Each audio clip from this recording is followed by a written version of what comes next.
Hello, and welcome once again to Illuminated Page. I am your host, Rue Thompson, and I am joined by my wonderful table of wonderful people, Ala, Sean, Alyssa, and Matthew, and Hey, John in the background doing sounds and shit. This is our weekly jaunt through Eldritch Terror on Horrors of the Orient Express. Horrors on the Orient Express. Although this has been mostly for the past 9 weeks and probably today too, horrors before the Orient Express. We will hopefully get there soon, but we are, see, disclaimer. I don't think I ever give one for this show, but, it's the 20s. People suck. It's a scary time in the mental health system. We are currently dealing with something at an asylum. So, just know that this is not okay, and hopefully we convey that it is not okay even in this scenario. As it is, things coming up this week. What do we have Pirates on Tuesday, by Leaps and Bounties on, I think that's it. I think we're in light weeks now because Star Trek's over. Growing Shadows is still on a semi-monthly semi-monthly schedule, and then we don't have a Seriously Let's Play until I believe the 16th of April. So yeah, it's just us and Pirates. we've got Wednesdays coming up. Oh yes, April. Wednesday nights we have Emerald City Nights, which is Shadowrun 5th edition. Mm-hmm. Yep. Shadowrun 5th edition, 4-week series led by Asu from our Discord server. They've appeared on some Seriously Let's Plays. Great creative mind, constantly just spitting out ideas left and right. So look forward to that if you like Shadowrun and Cyberpunk. We really haven't gotten to do much Cyberpunk on this channel, so please tune in for that. That'll be Wednesday nights at 7 o'clock Eastern. 7 o'clock. 7 o'clock Eastern. 7 o'clock Eastern. So tune in for that. And then I guess we can tease some other stuff that's coming up in the second quarter. We have Bunkhouse B. If you've ever seen any of that, that will be coming back. We have Spycraft if all goes well. If the cast can get together. The three of us are here right now. So hi. And then can we announce the other one? Yeah, absolutely. I mean, Battle Lords of what year? Battle Lords of the 23rd century. Battle Lords of the 23rd century. I don't know if you guys can hear him, but if you can't, I'm sure you can. Battle Lords of the 23rd century might be coming. Heckin' Good Doggos is coming, so stay tuned for that. And I feel like there's something else, but I don't remember it right now. And then, if everything shakes out, we're going to have a Deadlands show starting up pretty soon that just kind of came out of nowhere from actually a friend of the channel that wants to run it here. So that'll be really fun. So please look forward to that. Yeah, guys, it's going to be so goofy. Many games. I get to yeah, and we have to play. All of us characters we have to be hot people because we've been hired by the film industry. So I have to really work outside of my typical depth. And you might want to explain that one. You could be a character actor, Oh, but I'm not. I'm the star. What about William Dafoe? Are you saying William Dafoe? In his own way. Yeah, but he's not so am conventionally hot. Yeah, but anyway, tons of shows coming. Tons of shows. We are incredibly excited to bring you all kinds of stories from all kinds of systems, and we just hope that you guys enjoy it and that you come back and enjoy it with us. But tonight, it is me and these 4 intrepid investigators as they try to figure out what the hell is going on at Carrington Asylum. And we last left them not far from the asylum at a small cafe or bistro where they were looking over the journal of the former director of the Carrington Asylum, Dr. E. Del Plas, and discovered some pretty interesting and gruesome things. And just about the time we left, Mr. Paul, the orderly or the nurse from Carrington that Johanna had made a date with, walked in and is looking to have his date with the pretty countess. So, if you are all ready, I will allow you to roll a luck advance if you are not already maxed out. How do we roll those, Roxy? I know. So please, if you've never done this before, Give me a percentile dice roll. If you score above your current luck value, Yeah, tell me who scores above their current luck value. No one? I did. Okay, so you get a 1d10 plus 5 Oh, plus luck 5. When did that points. happen? When I read the book again, I'm just giving you crap. guys, don't think I don't try to better myself sometimes. Just give me 10 weeks to do it. Well, it's also sometimes you just miss the one rule and then it pops out You later. do. I've It's done like that you a read lot. it. It's like when you consume enough rules at once, or you're playing enough game systems at once. It's like, yeah, that sounds right. Yeah. So, Yeah. so I mean, it's not like you guys were hurting. Let's be honest. We haven't How- burned nearly as much luck as we could have. Yeah. I So, like this Wii. I was down well, a bit. yeah. But how many did you get back? I got 12 back, so like this is I mean- a substantial amount. Hey, cat. I told you it's still here. The potential for you to get 15 sanity or luck points back, buddy, no, don't do that. The potential to get 15 luck points back at the beginning of every session is pretty fucking good, to be quite Yeah, honest. So you should be using more of that. Well, and some of us don't need luck, Leo. How long have you been at max for? Like 6 Like weeks now? weeks. I love this cat who's just, I don't know. I'm not even I sure don't that know. I've ever used luck. Maybe once or twice.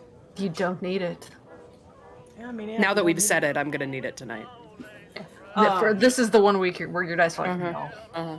Well, I'm glad you got it then, because, there's all kinds of things you can do with Luck and Pulp Cthulhu, which is the system that we're using. Oh, you are my dear husband. It is Husband Appreciation Day, if you didn't know, and I appreciate this one so much. Ooh, 2 drinks. Salami? Wow. I have a whole, Not on- charcuterie. Just gonna say charcuterie. The charcuterie. No, get it off camera. Get your Ooh, your okay. sausage off Guys, camera. PG warning. Yeah. Please no salami God. on the screen. That's right. Wrong show. Okay. Save that for Tuesday nights. Yeah, no, I got a whole the best type of charcuterie straight from France. Aha water, Pepsi, and salami. So no, he took the salami for himself. That was never for me. As it is, our characters are in this lovely bistro / cafe that had a fireplace because they said we're sitting by the fire, and I was like, okay, whatever. And it is cold. It is January 17th, and in walks once again he's shorter, he's a bit round of face, portly, not uncomfortably so, a little furtive and a little timid, but he sees the Countess and he waves. And I will say that you do notice, if you didn't notice before, and I don't remember if I said this, but he does sport a set of fresh scratches on his face. Mm-hmm. But yeah, he says, "Oh," and he waves. And do you wave back? Do you acknowledge his presence? Yes, I wave back nicely, and then as he approaches the table, I'll stand. Because that's what guys do. no, I no, assume no. that's what ladies do. No. Please sit. And he, like, if you're sitting in a chair, he will like, oh, miss, and he helps you sit back down, pushes your chair in, and then he sits down across from you. Are those scratches due from when we saw him outside this afternoon? I don't remember if I said he had them last time or I not. think you said he had 'em, absolutely did. Okay, Okay. then no, they are not. I don't remember what I said. The last 2 weeks have been a blur for me, guys. I really apologize. So, hoping for better tonight. I'll be honest, I didn't think you'd be here. Paul, why would you think that? Past experience, I guess. Oh, well, those are terrible experiences, I'm sure. No, I'm not one to make plans and not follow through with them. Have you eaten here before? Yeah, I'll be honest, I tend to just get some wine most of the time lately. I assume that when we came in and sat down, they gave us like a menu and wine list. Oh, of course, of course, of course. Yeah. When the waiter stops by, I will order a relatively expensive bottle of wine. Not on like, there's no malicious intent here. It's just I would order a nicer bottle of wine than he is probably able to afford. Okay. This is well, we have a 1898 Dubois. If you Oh, would. I've had an 1898 Dubois. There is a fantastic wine. I would be very happy to have that. Go ahead and bring the bottle. Oh, of course, madam. And Paul's like, oh, wow. Oh, I'm sorry, Paul. Don't worry about the check. My father will be paying for the meal. And he kind of looks around and he sees Well, he sees it's your his- friends and he's like, is your dad here too? No, I no, didn't think but- I'd be meeting family. But it's his money, not necessarily mine. Don't worry about Oh, the money part of it. We're here did to. you did No, you introduce I yourself introduced as the myself Countess? as Johanna. That's it. Johanna. Wow. I haven't played that card yet. Yet. So, okay, well, I'm not gonna look a gift horse in the mouth. Sounds good. Thank you, Johanna's dad. So tell me, Paul, how long have you worked at the asylum? And you see his face change a little bit that you bring up the asylum, but he says, "Oh, well, I've been there a couple years. It was not my first choice, but We all It's- take it's- jobs where we can. I'm told. I'm sure it doesn't sound like you probably have to do that." Well, I'm still in university. My education was cut short by the war, and Oh. I ended up back at the University of London, or the Imperial College of London. Once Wow. the armistice and treaty had been signed, so I mean, I beg your pardon, but why the hell are you here? Asking about an asylum. oh, I was. So I assume did you start at the asylum right after your university, or was it right after? I've worked at a couple. This is the third one I've been at, but I've done different things. Not all. I should say I have not always worked at asylums. This will probably be the last one I work at. Understandable. I don't like it here. When he says that, I'm going to gently, like, almost touch his face where the scratches are, but get close and then not touch him. Oh, yeah. Please, don't worry about those. Are you sure? It's I mean, it's just yeah. I mean, they've been treated. It's fine. It's just the job gets a little dangerous sometimes. I can imagine.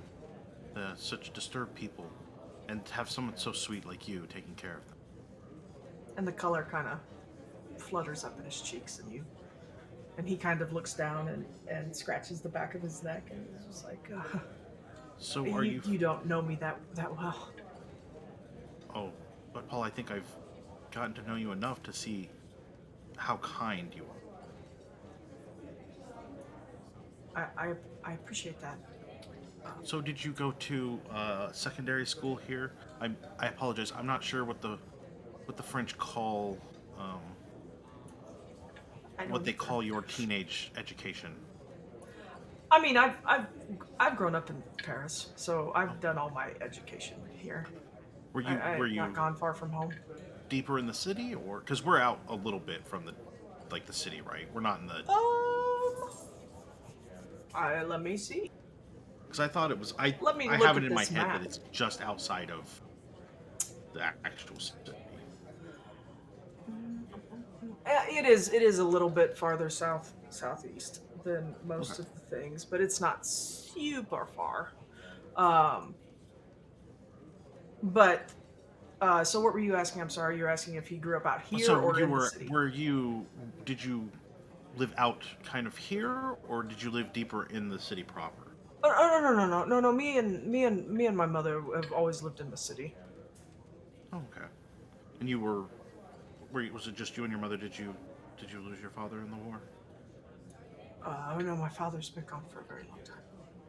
I'm so sorry. By all accounts, it's fine. It's probably better this way. My mother passed early in my life, and it made my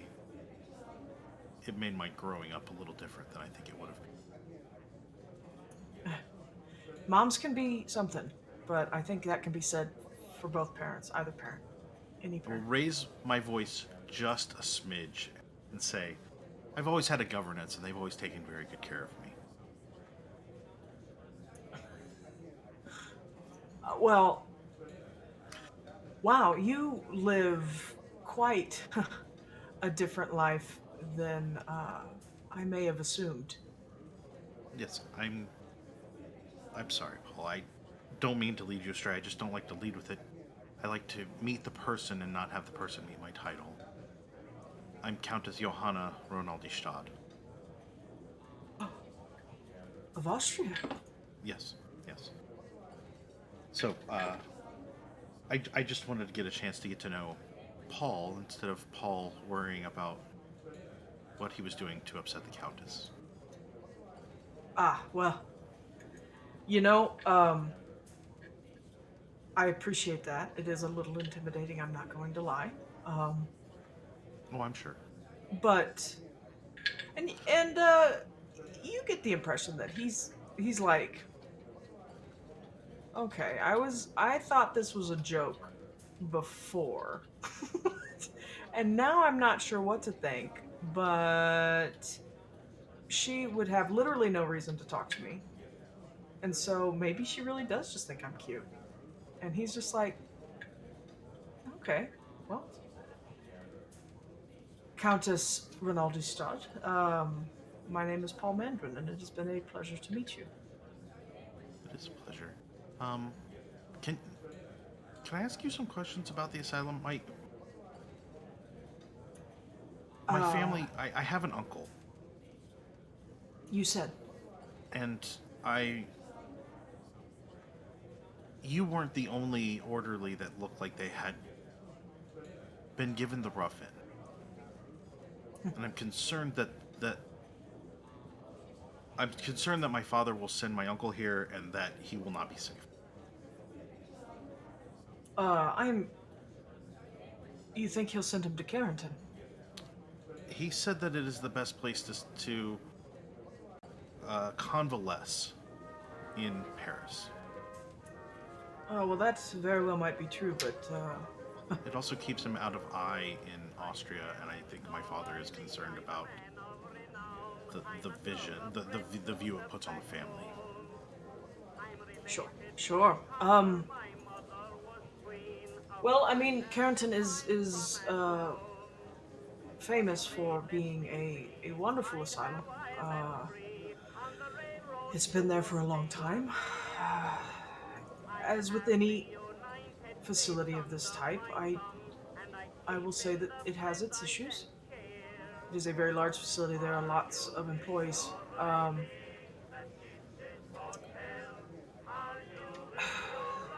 I will say, with the recent change in direction, things feel different. And I don't know if I can recommend our services. What, when you say change in services, what do you mean exactly? Oh, I just mean with the new director. Things have been strange since Dr. Delplace died. During this conversation, the waiter had brought the wine, had poured the wine, and as soon as you start talking to him about the asylum, Paul just starts refilling. Like, to the point that you're like, if I want any, I better get another bottle. Because he's I will he's not order. okay. I will wave the waiter over and order another bottle, and then also order something to soak it up. I don't want Like Paul. some bread. Yeah, like some bread and yeah, just something. We don't need Paul that drunk Something that he so can't he's answer just questions. not yeah, okay. Yeah, You even notice, even without a notice roll, I'll say that you notice there is a slight tremor as he talks about the asylum. But he becomes forthcoming. Um, so go ahead. What questions did you Well, have? when we spoke with the the administrator today, he mentioned something about a patient in the basement. Do you know anything what happened there? And his face pales. Um, and he becomes very focused on uh, the the the lace pattern on the the tablecloth, and he starts kind of like running his hand over it, and he's like, yeah, there was an incident.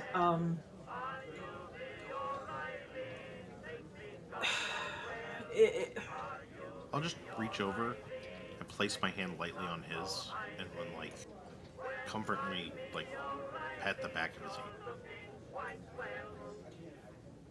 and he does see he his eyes go to your hand, and he kind of takes a breath, and he says he still is hesitant to look at you because obviously this is something traumatic for him, and he's trying to figure out how to say it, and he also doesn't want to run doesn't want you to, like, just walk out, especially without paying. So he says, sorry, he No, says, that's fair. he says, as I said, it is dangerous work. Um, a little while ago, there was one of my colleagues, a man named Guimar, and I found him slumped in the basement, bleeding from a terrible wound one of the patients had dealt him. His right wrist was slashed badly. It is not known who attacked him, and when Guimar recovered, his mind was gone. Um, Now he is an inmate uh, like so many others, and it's it's just not it's not a great place to work. I understand. That sounds. It doesn't sound like the asylum is. It doesn't sound like the orderlies are the only ones that the asylum isn't taking care of. Does that seem right? In some cases, yes. I don't want to say it more often than not, because there are people who get really good care there, and there are people that owe their lives to the care they receive. But that whole thing with the basement was, Did I don't know, there was so much weirdness around it, and after that, did the director? Did the previous director also? When we spoke with the administrator today, he said that there was an accident. Was it something like that? that killed Dr. Delplace. Yeah. I mean, he was killed by a fault in the electroshock machine. At least Oh. that's what we were told. Uh, the doctor. See, this is what I don't like. Okay, so that's what we were told, and that's fine. It happens. It's not really one thing that you might not learn about Dr. LaRue is I've been in on a number of his procedures and treatments, and he loves the spectacle of certain treatments more than the cure, if that makes sense. It does. Um, he his electroshock device is I don't I I don't want to say that he's like modified it, but it definitely is a different kind of device and treatment than others that I've seen. But it was the one that Dr. Delplace was using on the patient Um, and that, like I said, that's what we were told. It could have happened. I believe it, but LaRue had the body removed the next morning, and I don't know. Personally, because the patient that he was working on, nobody's seen him either. I think they were both killed, and I think LaRue is hiding it. Myself. Interesting. Have you spoken with your coworker that lost his mind since he was attacked? Nah, you really can't. Really can't get to him. None of us that worked with him are assigned to him. He's under lock. Like nobody gets to him. He gets no visitors. Nothing. He has nobody that wants to visit him. But even if he could, where he is, nobody would see him. Paul, can I ask a rude question? I mean, sure. How much do you make in a year?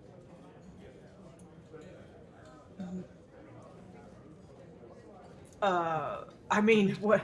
The reason I ask, it would be my understanding that you have some knowledge of medicine, first aid. I mean, I am a nurse.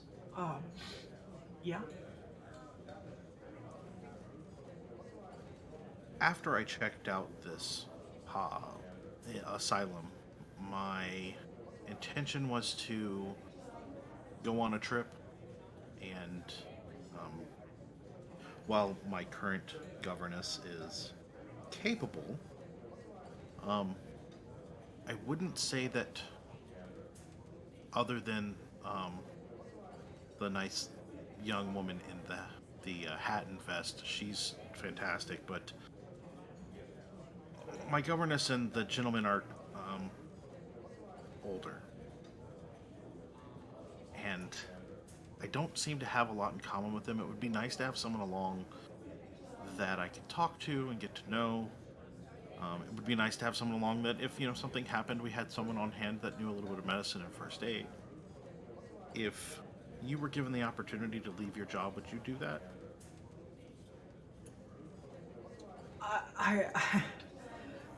I would. In fact, I was going to tell you that depending on how much more about the asylum we talked, that you don't take it back to Dr. LaRue, because I still need a good reference. I wouldn't worry about a reference. Not from him as your last employer. Not if I'll be your current employer.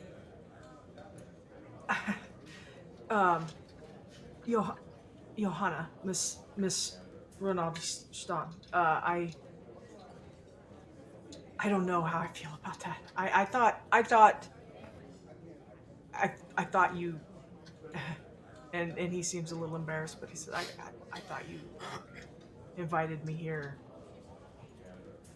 because you liked me, not because you wanted to hire me. So, first, Paul and I just want to make sure that we're on the same page here. I'm here because I like you. I'm offering you a way out because it hurts me to see someone so kind in such a terrible position, where I'm sure that you rely on this money. I assume you're probably helping your mother as well? Yeah. Like a good son does. Why wouldn't I want to help you and take away that burden? I appreciate that, Countess.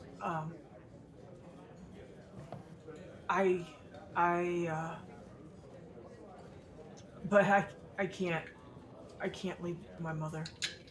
I'm sorry. If that changes this, I understand. Even if it were for a couple of months?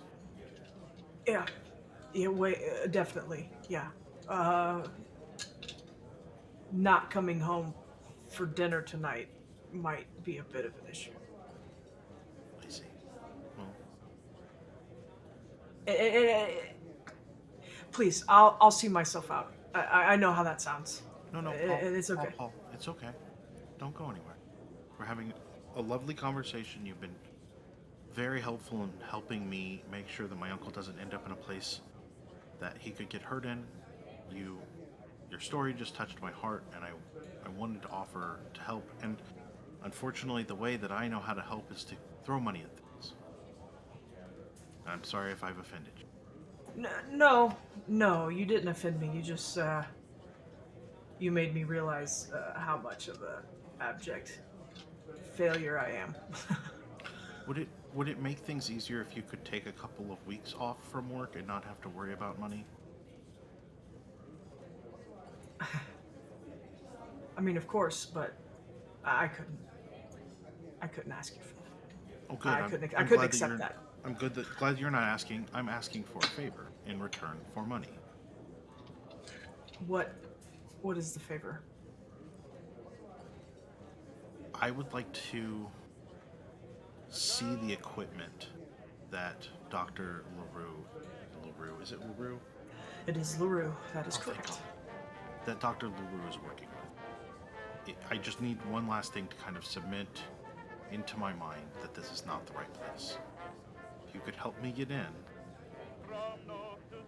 that would be worth quite a bit to me and to my family. And I would be more than happy to make sure that even a month you wouldn't have to work or worry about anything while preparing for your next job. Get yourself some time to rest and recuperate from such trauma. Well, Can I roll charm on him? yeah, absolutely. Yeah, one of the talking skills. Oh yeah, charm is that's a hard success. Okay. Um. Uh, yeah.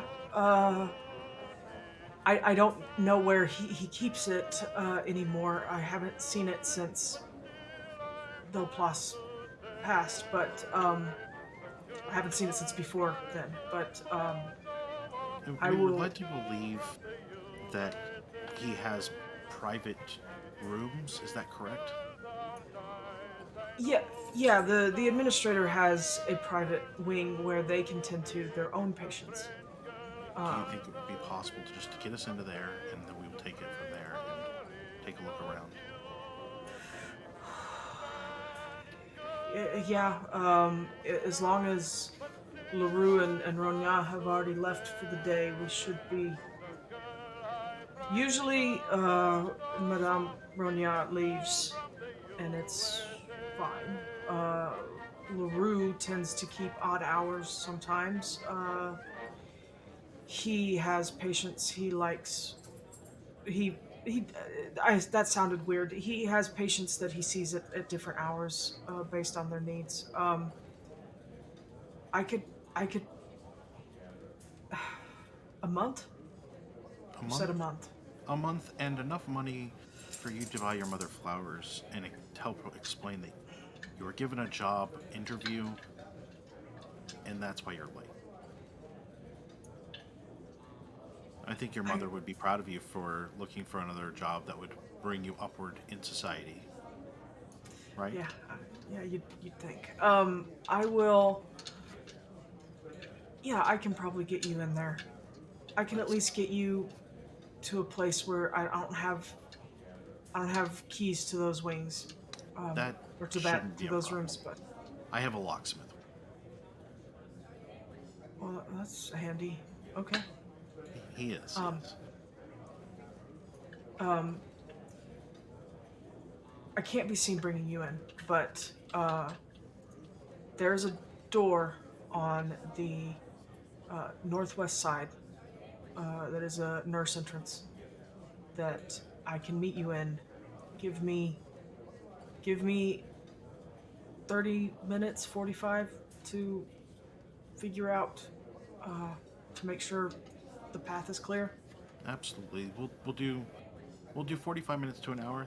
That gives us a little time for me to explain the situation to my friends so that we're all on the same page, and gives you more time so you don't have to rush. If you're rushed, people tend to miss things. It just is how it goes. I'd rather you have the time to make sure that everything is safe.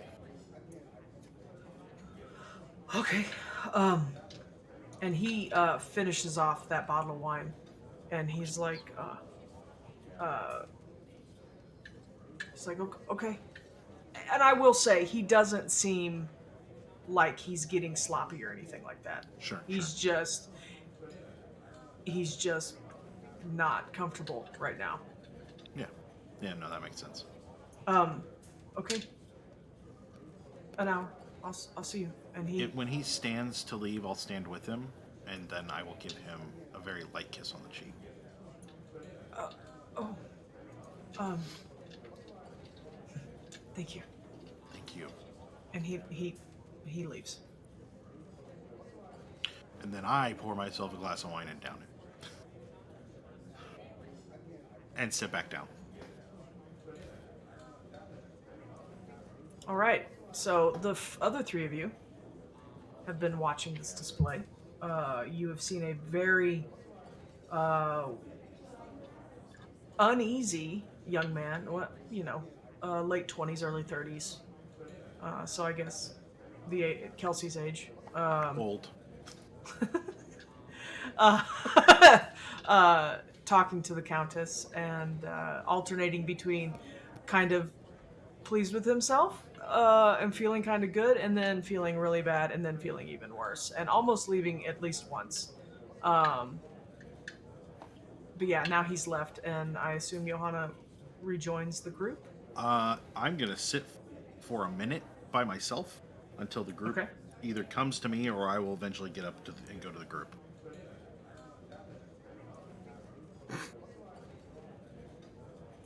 Do you guys? We're gonna wait for the. I'm gonna wait for the contest to come to us. After I mean, honestly, based on table size, we're probably at a bigger table. Yeah, no, that's And she fair. was probably at like a two top or whatever.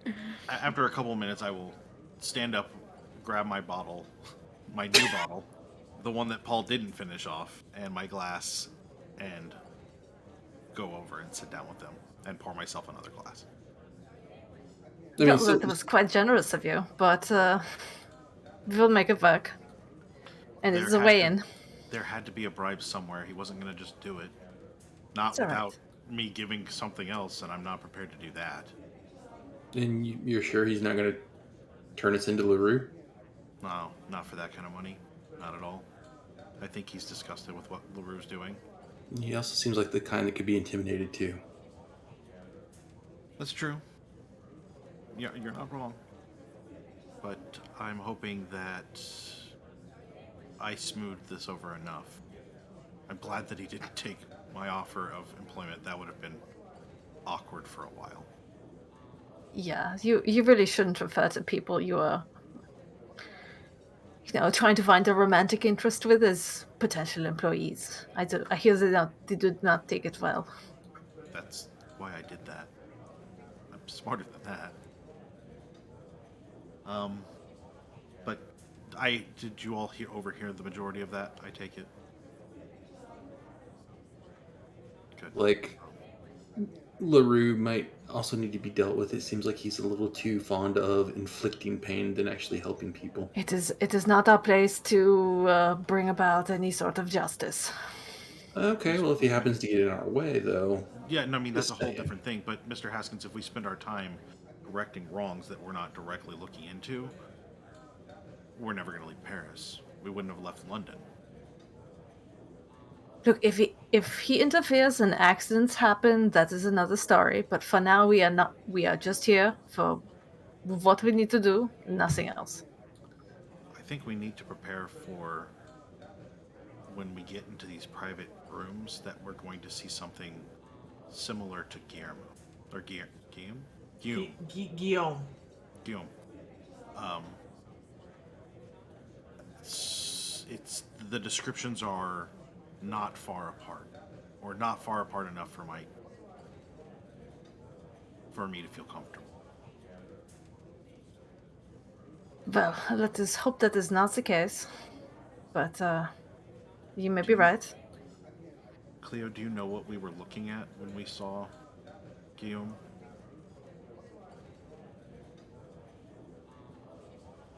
Cleo.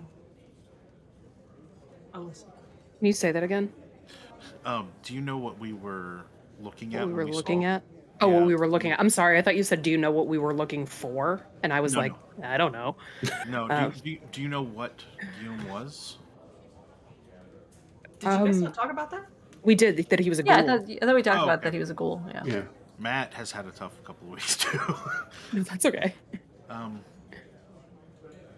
does the description in the diary, does it seem to match?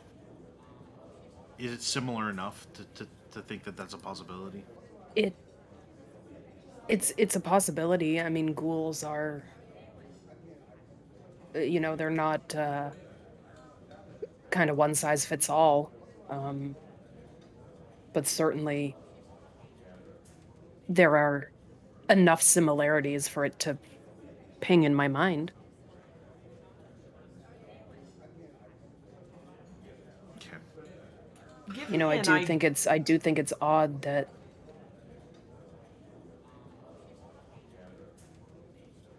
that he was speaking in like ancient languages, um, and talking about the ruin of cities and Well, if he were, I mean, you've read plenty of esoteric books. They're usually not in modern English or German. no, So it's possible that he learned those or learned something else. And in that frame of mind, that's what came out. no, I agree. It's just, in terms of talking about a ghoul, becoming a ghoul wouldn't automatically grant you, uh, you know, Greek and Latin. I'm assuming that Compfinalik was some sort of sorcerer of some power. Say similar to the gentleman in England. I think he may have certainly dabbled in the occult. Well, I've done my part, Mr. Haskins. I hope you can get us past the privacy door. Perhaps. Give You know. Yeah. Go ahead. I was I gonna was say. I was gonna say, Yeah, give me it's- an idea roll. Any of you. Based on the line of questioning the Countess was engaging in with Cleo. Yeah, nothing. Yeah, that's a hard success. It is a hard 100.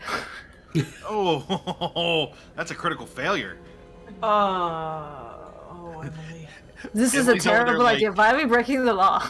Emily's over there like, well, but if we give him the money, I'm gonna have to move it from this account. Yeah, she's basically just thinking about numbers and how to make this bribe work.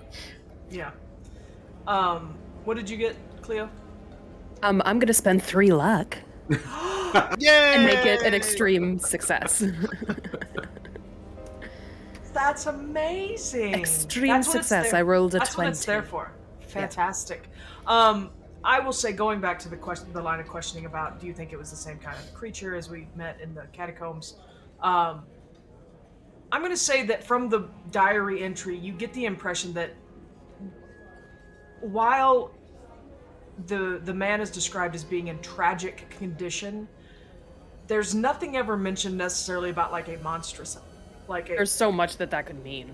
Right. It can be. It doesn't, like, you remember Guillaume had qualities that were almost dog-like in the face and things like that. Whereas you get more of a feeling like this is a person that, because remember he talks about he hasn't taken any nourishment. Like, how is he okay? So I think the description that the impression that you're getting is more that it's like this is a starved asylum inmate that that Guimar was keeping in the basement or the cellars for God knows what purpose. Right. So less ghouly and more like, oh my God, how is this human being alive? Right. Yeah, now? which she will basically say in terms of, I mean, And even there are parts of it that could point to ghoulish, but there are also just parts of it, much more of it, because there's nothing you would think in a diary if someone came across something like that and they weren't familiar with what that was, sure. that they would write dog-like or something inhuman or whatever, as opposed to something that really just seems like somebody that was tortured for a long time. And you remember also from the journal entries that it does, like, it tapers off, or it ends with Delplas kind of, he, at least when he sees this patient, and that you'll get this too, Cleo, because, or not Cleo, I'm sorry, Johanna, because even Paul didn't describe, he was like, oh, there was a patient down there with him. So there's never any indication that, like, the patient necessarily struck anyone as being uncanny or odd, except they didn't know who he was. And but remember, at the end of the entries, Delplas was talking about, he must have felt some type of biological connection to this person in terms of, like, both being more human, because he's like, what if we've tapped into some sort of collective group mind, racial memory type thing.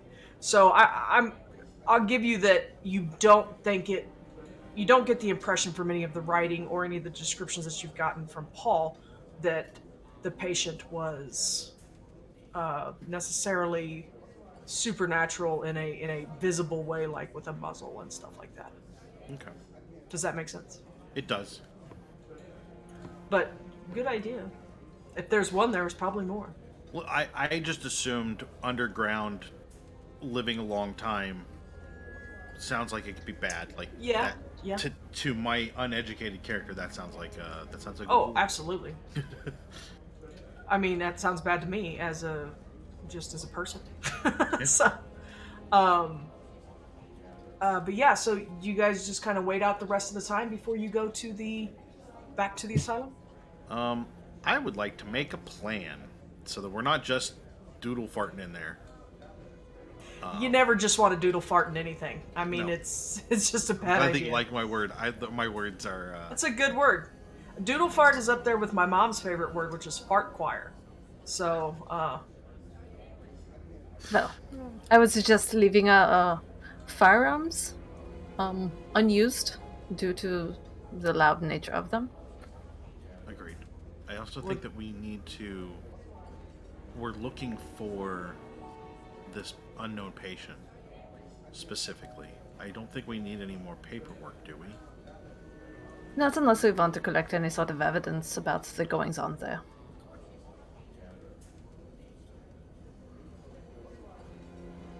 Okay. That's my plan. If we need to carry the patient out, I'm more than capable of doing so. Yeah. and using your cane? Maybe not in an offensive way, but Okay, okay. Emily is over 6 feet and She's built sturdy. like a horse. Yeah, so She's sturdy. Yep, I've played that character before. Jewel Rumtree knows what it's like to have to carry a man out of a hospital. especially one that's apparently been starving. So he's probably like, Child, you a wave. Sit down and eat some. All right. So, is that your plan? Yeah. Okay. That was the entire. I just wanted to make sure that we weren't like robbing them blind and spending 6 hours looking through paperwork. No, you are specifically looking for people, right? Okay. Yeah. Works. So are we going to look for Guillemot, or however we say his name? Guimar? Guimar? It doesn't sound like he's coherent enough to give us anything. Okay. only if we want to make him fall out of a window, which is the only thing I want out of him. Well, there are things that we could get out of him or either other patients, maybe not in a traditional verbal way, but in a way. If we're going to try any sort of stealthy, I do not think it's a productive use of our time. The patients are unstable at best, dangerous at worst. It does sound like he is currently being punished with the loss of his mind. I would have taken more, but we'll take what we can get. All right.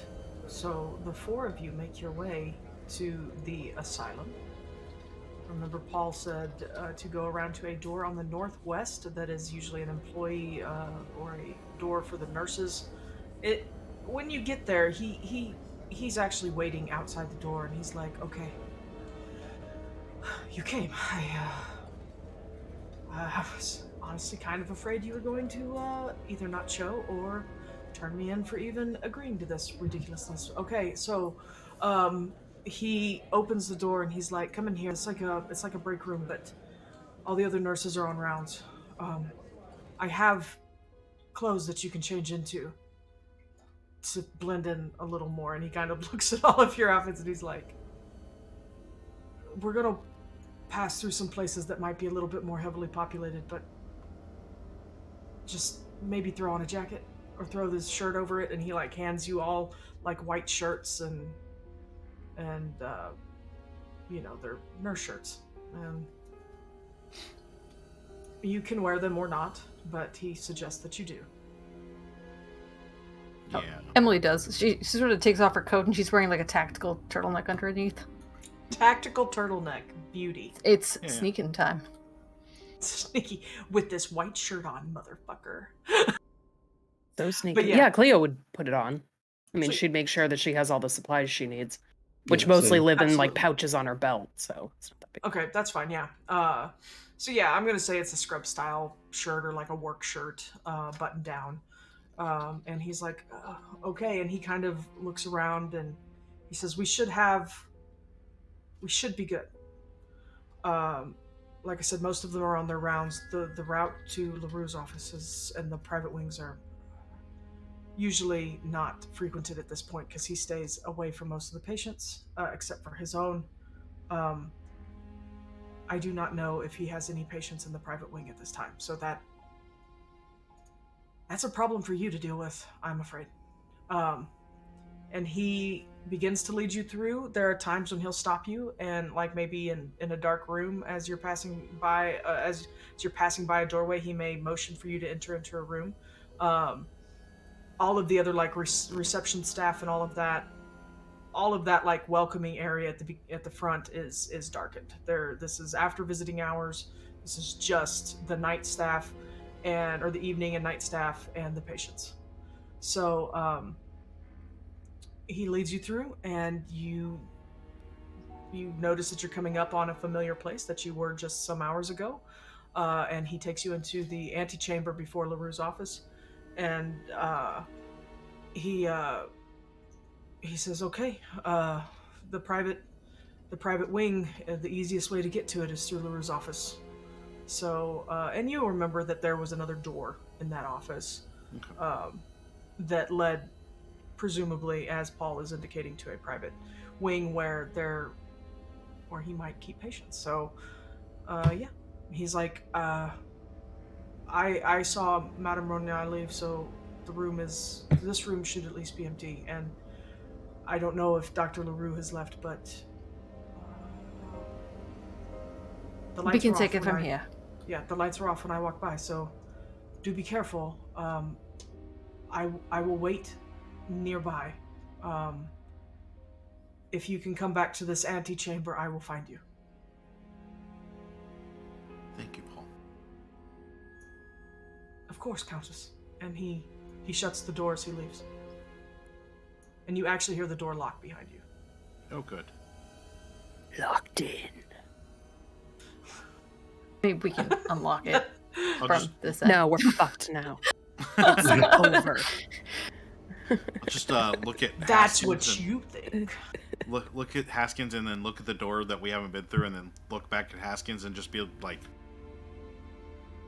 Go ahead. Let's listen for Yeah, any I other. was gonna say, Exactly. let's go ahead and give me some listen checks, please. Go right in. Regular success. I rolled Kelsey an just 8, kicks the so door open. Oh my Oh, god. That's fucking it's great. that is a critical success. Nice. Oh, that's a 10. That's... What are we doing? Listen? Yeah. That's an extreme success. What'd you get, Kelsey? I got a regular success. Okay, so everybody got extreme and or critical successes except for Kelsey because only his eyes do really good work, okay? And so, Johanna and Cleo, or not Johanna, Emily and Cleo, you are confident that, like, you can hear you can hear Paul's soft footsteps as he kind of walks down the hall, and you feel that maybe he's just gone down a little bit to keep an eye, and um, you know, as you're listening at the door to LaRue's office, there is no sound, maybe the sound of an oscillating fan. Uh, Nothing that sounds like a person moving around or anything like that. Johanna, you can hear the heartbeats of all of your companions. Kelsey's is a little quick because he's excited to he's excited to do some locksmithery. Emily sounds exasperated, and Cleo is just waiting for whatever to come. No. Yeah, you hear the same thing, Johanna. So, to the point that you're like, I don't think there's anybody in this room. I don't even think there's anybody else on this side of the building. Like, you're like, I hear no one except for maybe Paul and y'all who are breathing entirely too loudly. Of course, yeah. So, go ahead, Kelsey. I assume this is your time Yeah. to give me some locksmithing. So I'm gonna go up to the door, and before I pull out any tools, I'm going to just gently turn the doorknob and push to see if the door's actually locked. And the door opens. Amazing. Wow, he's such a skilled professional. So impressive. This is how he got into the Louvre, isn't it? Yeah, It is. Just walk right the fuck in. Exactly, Walk right walks in. to the fucking- Ask for directions to the gallery. I'm glad we're paying him the big bucks. right? He asked So- someone if he could take the sketch. Yeah. Can Do I you guys have want this? this here? Can I just have 'Cause that? Yeah, I just need a memento. It makes me laugh. This is the gift shop, right? So the door opens. I The just kinda outside door was presumably locked. just kind of grandly, Entree. showmanship. Yeah, come on Please in. do enter. Yeah, enter. There is an oscillating fan that is slowly, doing its thing. I don't even know if oscillating fans existed then, but it's one of those really cool, like, all metal ones that will definitely cut your finger off because the gaps in the screen are like this big. They're huge. They're huge. It's like ready to just take a hand. It's like, why is this even really here? because babies need to learn. But Darwinism. no, and it really, LaRue just likes to stand by it and go, It's Okay, been a we're really trying to hard make him unlikable, so Yeah. It's been a really hard day at the asylum, guys. I just want to go talk in my scary voice. No, so you get in there, and his office looks very much like it did before. The papers on his desk are a little bit more tidy, like maybe he cleaned up a little bit before he left. But you do see another door that leads off. If you would like to go test that door and see if it needs to have its locks. Before smithed. we do anything, do we want to give it a little quick once over in here to see if we can see anything? 'Cause since he's not here. I mean, just a wee bit for anything obviously incriminating. Okay, then give me a spot hidden, please. If you are looking. I rolled since I get advantage, I rolled a 48 both times. Nice. So that I rolled is 48 twice. Yeah. That's 96. Math. So that is. I'll spend 3 points of luck to make that a hard success. Yeah, mine's just a hard success. Just a hard success. Okay. Yeah, you guys see patient files. You could possibly pull some files on. I will say, if you are looking, you can find files on Guimar, as LaRue has been his primary care provider since the incident. You do find that he is under pretty severe guard, like not guard, but no one is permitted to see him. He is alone, and he is not in the private wing, but you can tell that he's considered dangerous enough that he is alone, or maybe more to himself than others at this point. But based on where he was found, what they determined he was probably doing, and all that, he is under lock and key. Do we find anything that would lead us to know who is in the private wing before we go traipsing through it? Because You don't find anything about anybody currently in the private wing. okay, You don't know if that means that there is no one in the private wing or if those notes just aren't here. As regarding the patient before, you find nothing. Now, I will remind you that patient has not been seen since Del Plas died. Anything about them would be in Del Plas's notes, which you do have. But where that person is, you have no idea. You don't know if they've been returned to general population. You don't know if they died. Paul. Hey, stranger! Are you here? A situation that weird, I don't know if they'll move a sort of patient like that into general pop, but without digging through all of these personal files too much, right. I think we go check it out. It may be worthwhile to leave the door to someone's room open in case they were to get out and we need a distraction. Like, oopsie poopsie, there's a crazy maniac on the loose. You people are like walking. There is someone chaos. here who's probably been overly drugged and overly treated badly. Just overly. That like isn't extra. crazy at all. Kind of exchanged looks with Emily, like, well, I guess onto the private wing now. Let's keep our eyes and ears open just in case. Always. Walk over to the door again, gently kind of twist the doorknob, see if the door is locked or not. This one is indeed locked. Okay. We're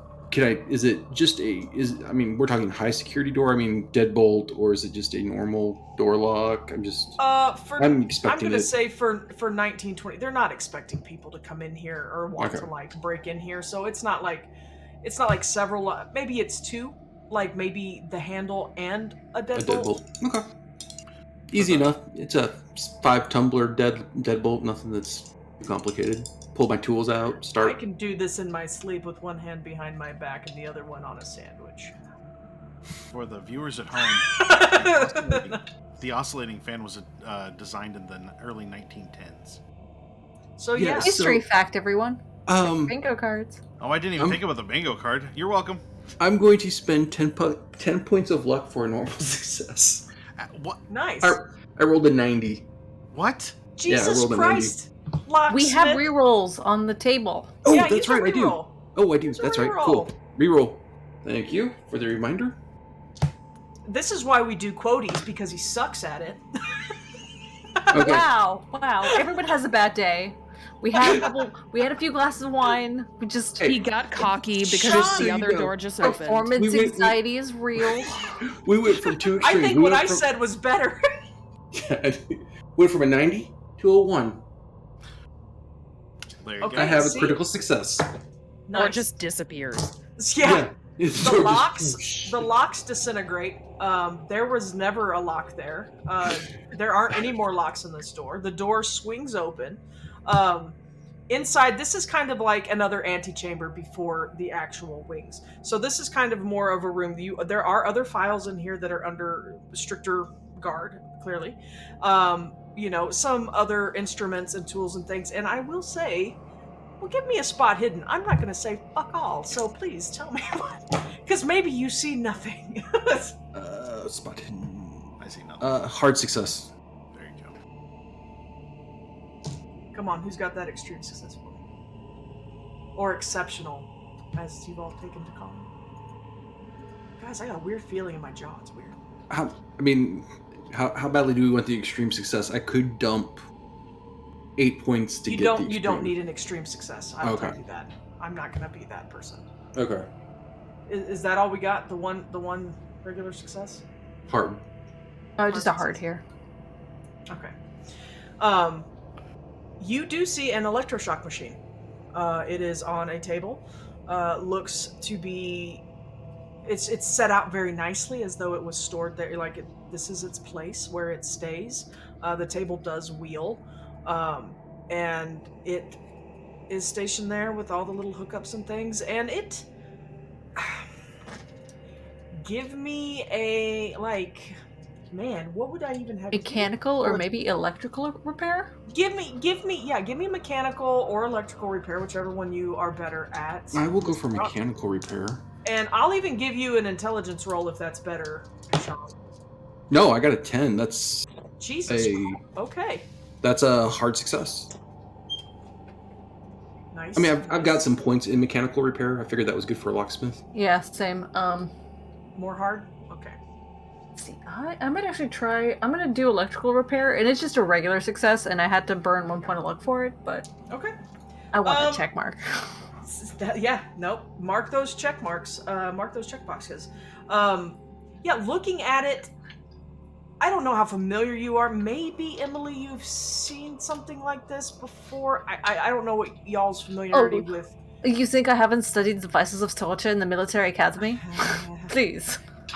You know, and based on your background, you may have seen an electroshock machine. I will say that. So, this one definitely looks like it has perhaps been modified. Some aftermarket little things added to it. That The racing stripes and the chrome fins. it's got a 6 spoiler, brah. It's amazing. No, there's been some extra stuff added to it, almost to make it. Some of it is definitely aesthetic only, like making it look more than it is, and just a general knowledge. You know that there are, like the medical observation kind of things where they allow audiences, medical theater, where they allow audiences to kind of watch over certain procedures. And it definitely, you get the sense in looking at it, and with your knowledge of things, and yours as well, Kelsey, that this has been modified to kind of maybe look a little bit worse than it's supposed to be. But you also see some things that look like maybe it is actually a little bit worse. Some safety things, like the voltage goes up higher than you think it probably should, and it looks like a theater piece, but it looks like a very dangerous theater piece. Okay. Does it go to 11? 9,000. This might be a bit of a stretch with the tools we have and the time we have. Would it be possible to just tweak kind of the handle device that whoever's operating is using, that it might electroshock them instead?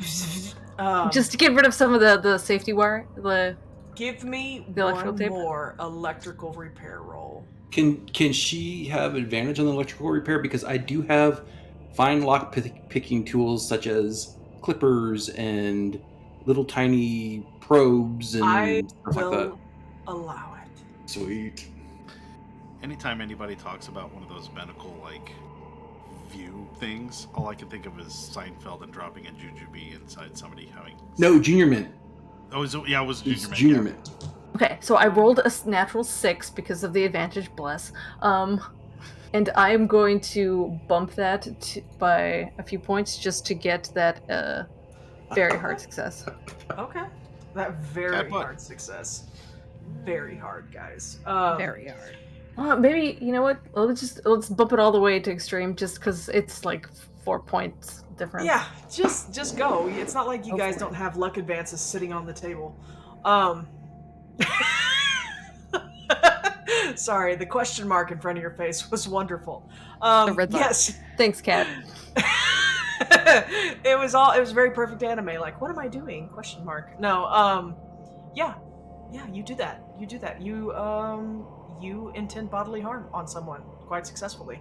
It's like, oops. Oops. Oopsie-doopsie. Yeah. I just want Emily to say that, in the game. She just says that. And you're all like, what the fuck did she just do? You enjoyed that way too much, Emily. So that's what you see. There is another door that presumably leads to the actual patient wings. Now, I did say... Many doors. I'm not going to repeat what I did say. What did you say? No, there's another door. We haven't seen LaRue. I said Look there through were... the files. Yeah. Give me a While spot. they're fiddling with the electric Magic machine. The magic Wait a machine. I second. don't know Magic how machine. electricity works. What does a banana Cleo's like, cost? I'm sorry. I mean, I depending just- on who you ask. I am not a machine, thank you. I'm going to take a quick look through the files just to see if I can find anything on Fenwick. Okay. I mean, Cleo would too. Of course, she doesn't speak French, but she'll. But you can Good read point. the word Fenwick. Yeah. In one of the 8 different spellings we have found. I know. Yeah. What were those numbers? What are we were rolling? Oh, spot hidden. Oh, This is a okay. general investigation kind of thing. You're rifling through papers. I will no. spend. Could it be library use? Library use, I will allow. Okay, well in that Oh. case it's a success. That changes things. It's a Yeah. success. It's Um, 6-6. It's a 7 cess. Nice. One more goes to It's 11. one more than a success. Okay. What'd you get, Cleo? I got library use, regular success. Okay. Going through it, you do not see the name Phenolic at all. You do find a couple things about the patient that Delplace was dealing with, but they're not very different. It's like his actual clinical reports, charts, essentially, for the patient that he was treating in the wing. But there is no name given. No name was given from the patient to Dr. Delplace or any of the others. So, but yeah, it talks about the electroshock therapy and how it hasn't, you see that he tries it a few times with little success. He talks at length about this theory that things like scribbling in his own hand, each of us holds the key to our whole racial memory. In our dreams, we speak languages we have never known. Soon I shall have the proof. And so, I mean, you see that Delplace was kind of consumed with this idea suddenly, that this person that he's found in their madness and in their derelict, condition, that maybe it unlocked some type of deep racial memory that, traverses centuries of past human history. So he is highly focused on that, and there are no notes they kind of just stop suddenly, which you assume that is where the incident occurred. Yeah. But again, no Cleo's name definitely given. like, if that's what he was looking for, he's not looking in any of the right places. Right. Let's just shock our brains until we remember Rome. You know what? That is how it works. So. Just, guys, I don't advocate illegal drug use ever, but just do acid. Don't worry about plugging yourself into an outlet and hoping to unlock some sort of vision. LSD. Yeah. Alright. That's all you need. Well, it's all Roxy's fault when I become an acid head, I guess. You don't want to go back. Come on, there. guys. We know the You heard it. secret of external consciousness is actually mushrooms. So Oh, that's true. Yeah, that's probably Peyote. safer and better. Or based on my Okay. Beavis and Butthead watching, it was Now licking that toads. Twitch has banned us. It's licking toads. 100% licking toads. Okay. So, that's what you all found. There is another door. There's a door. I'm going to go up the to the door. door. I'm You're going gonna to go- listen at the door first. Smart. Give me a listen roll. I'm I'm waiting for someone to just go up and speak to the door. You don't hear anything in there. Nothing. Silence. Try the doorknob. It is locked. It is locked AF, and there are more locks on this. Several deadbolts. Yeah. Okay. A keypad, a key, card entry. No. Well, now I got to get the different tools out now. Biometric scanners, the whole works. Hard success. Little retina. Oh, good news. David bought us Karma. Oh, we haven't changed the. You fixed it? Oh, okay. John says he already fixed it. Yeah. Well, guys, Karma says after fixing that electrical machine to kill someone, Not voting for- necessarily kill, just oh, okay. You taste know of who- your own medicine. Okay, well that's fine. That's fine. mean, we don't know that it already didn't do that if it killed Del Plas, so. Yeah. But Oopsie poopsie is all I'm saying. Okay, Revna, I need you to make a count for that. We're up to 3 times this, maybe 4. No, Maybe no, 4. this is never again. Yeah, bullshit. I'm waiting. No, so yeah, hard success. You unlock the fuck out of those doors. All those locks just, and they're gone. And Now, I'm not gonna throw the door open. I'm actually gonna take a little kind of. It looks like what you would use the dentist's office, a mirror. Kind of push the okay, door open a just a very little tiny bit. little mirror. Yeah, just kind of angle it so I can see if there's You also anybody. like clean it on your palm like they do at the dentist's office. No, because I'm not worrying about it fogging up. Have you never seen that? Have you never seen that? That's what they do at my dentist. They're always like, Get a real dentist. guys, I hadn't gone to the dentist in 14 years before the last time I went, so. I'm And getting up there. So I only definitely, needed 3 fillings and a root canal. I felt good about that. So I have all 32 teeth still in here, except for the one that they pretty much grabbed out of nothing. For that. So I'm checking down the hallway to check for movement to see if there's any lights on that I can notice. They ain't nothing. They ain't nothing in there. Okay. It's coast is clear. This is actually just pretty much a large room with a couple. Once you get in there, it's got a couple beds with curtains around them, or actually like a little half wall in between them. But yeah, the beds are empty. So the room private ward quiet. is just one giant room. Mhm. So there's no one in here at all. There is nothing in here at all except for medical equipment, beds, bedside tables. It's actually kind of a cushy room. You do see straps on the beds, of course, and restraints. You see none of the other forms of like treatment, like some of those other treatments they're not going to keep in a room like this, but you do see like maybe a bath, like a large like steel tub kind of thing that you don't know what it's for. You can't imagine it's good. Yeah. But yeah, Well, it's empty. This Nobody's in is here. quite anticlimactic. Yeah, a little bit. Perhaps the patient was moved somewhere else. Yeah, but without leads on it, I don't know that we want to be traipsing through the asylum all night trying to find. No. And we found no further documentation about what. The nameless patient. Yeah, just what. Did you guys look for anything on Guimar while you were in the Leroux's office? Or were you just looking for Finlick? I mean, When we were in the front I mean, office I or think in the we would've- antechamber? Yeah, I'm trying to remember. Did I tell you anything about Guimar? no. Okay.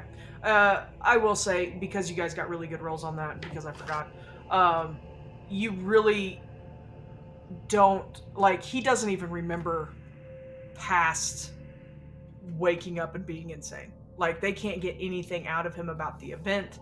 They can't get anything out of him about prior to the event. Like, he doesn't even really know who he is. That's how basically- far gone he is. He just remembers waking up onward and being insane, for lack of Yeah, better terms. there's no confirmation that he even realizes that he's awake now. He is well and truly, and you do find some information on his wound. Yeah, his wrist was gravely slashed. He lost a lot of blood, which you can confirm. We did see it. Deep gash. Yeah, deep gash. Broken wrist as well. Like it, almost like it was. It's described as almost as if like something like he fell and his wrist was forced backwards and it opened up. Like it's not good. But there was evidence of like a slash with some type of tool or crude instrument. Yeah, is there any note medically on like what it seems that was, or they're just like, oh, it was a slash. You know, it's like, did it look like it was a scalpel? Did it look like it was, I don't know, a Not machete? clean enough. Not Okay. clean enough to be a scalpel. No machetes found on the premises. No. An No. example. They really do not know Okay. what did it. But there is like a room number if you wanted to go try. But it does say, under strict orders to not be seen, except by doctors. I mean, that's the only lead we have if we want to keep going on in here. Yeah. At the very least, we could check out the wound and see if it was a bite, a claw. Maybe we can tell that. Because, when they found Guimar, they probably weren't thinking some kind of weird claw, teeth. I don't know. Leo's like going through her supplies, like pulling out certain vials and certain things, because she's like, I have ways of kind of getting through a fog that may have fallen over someone.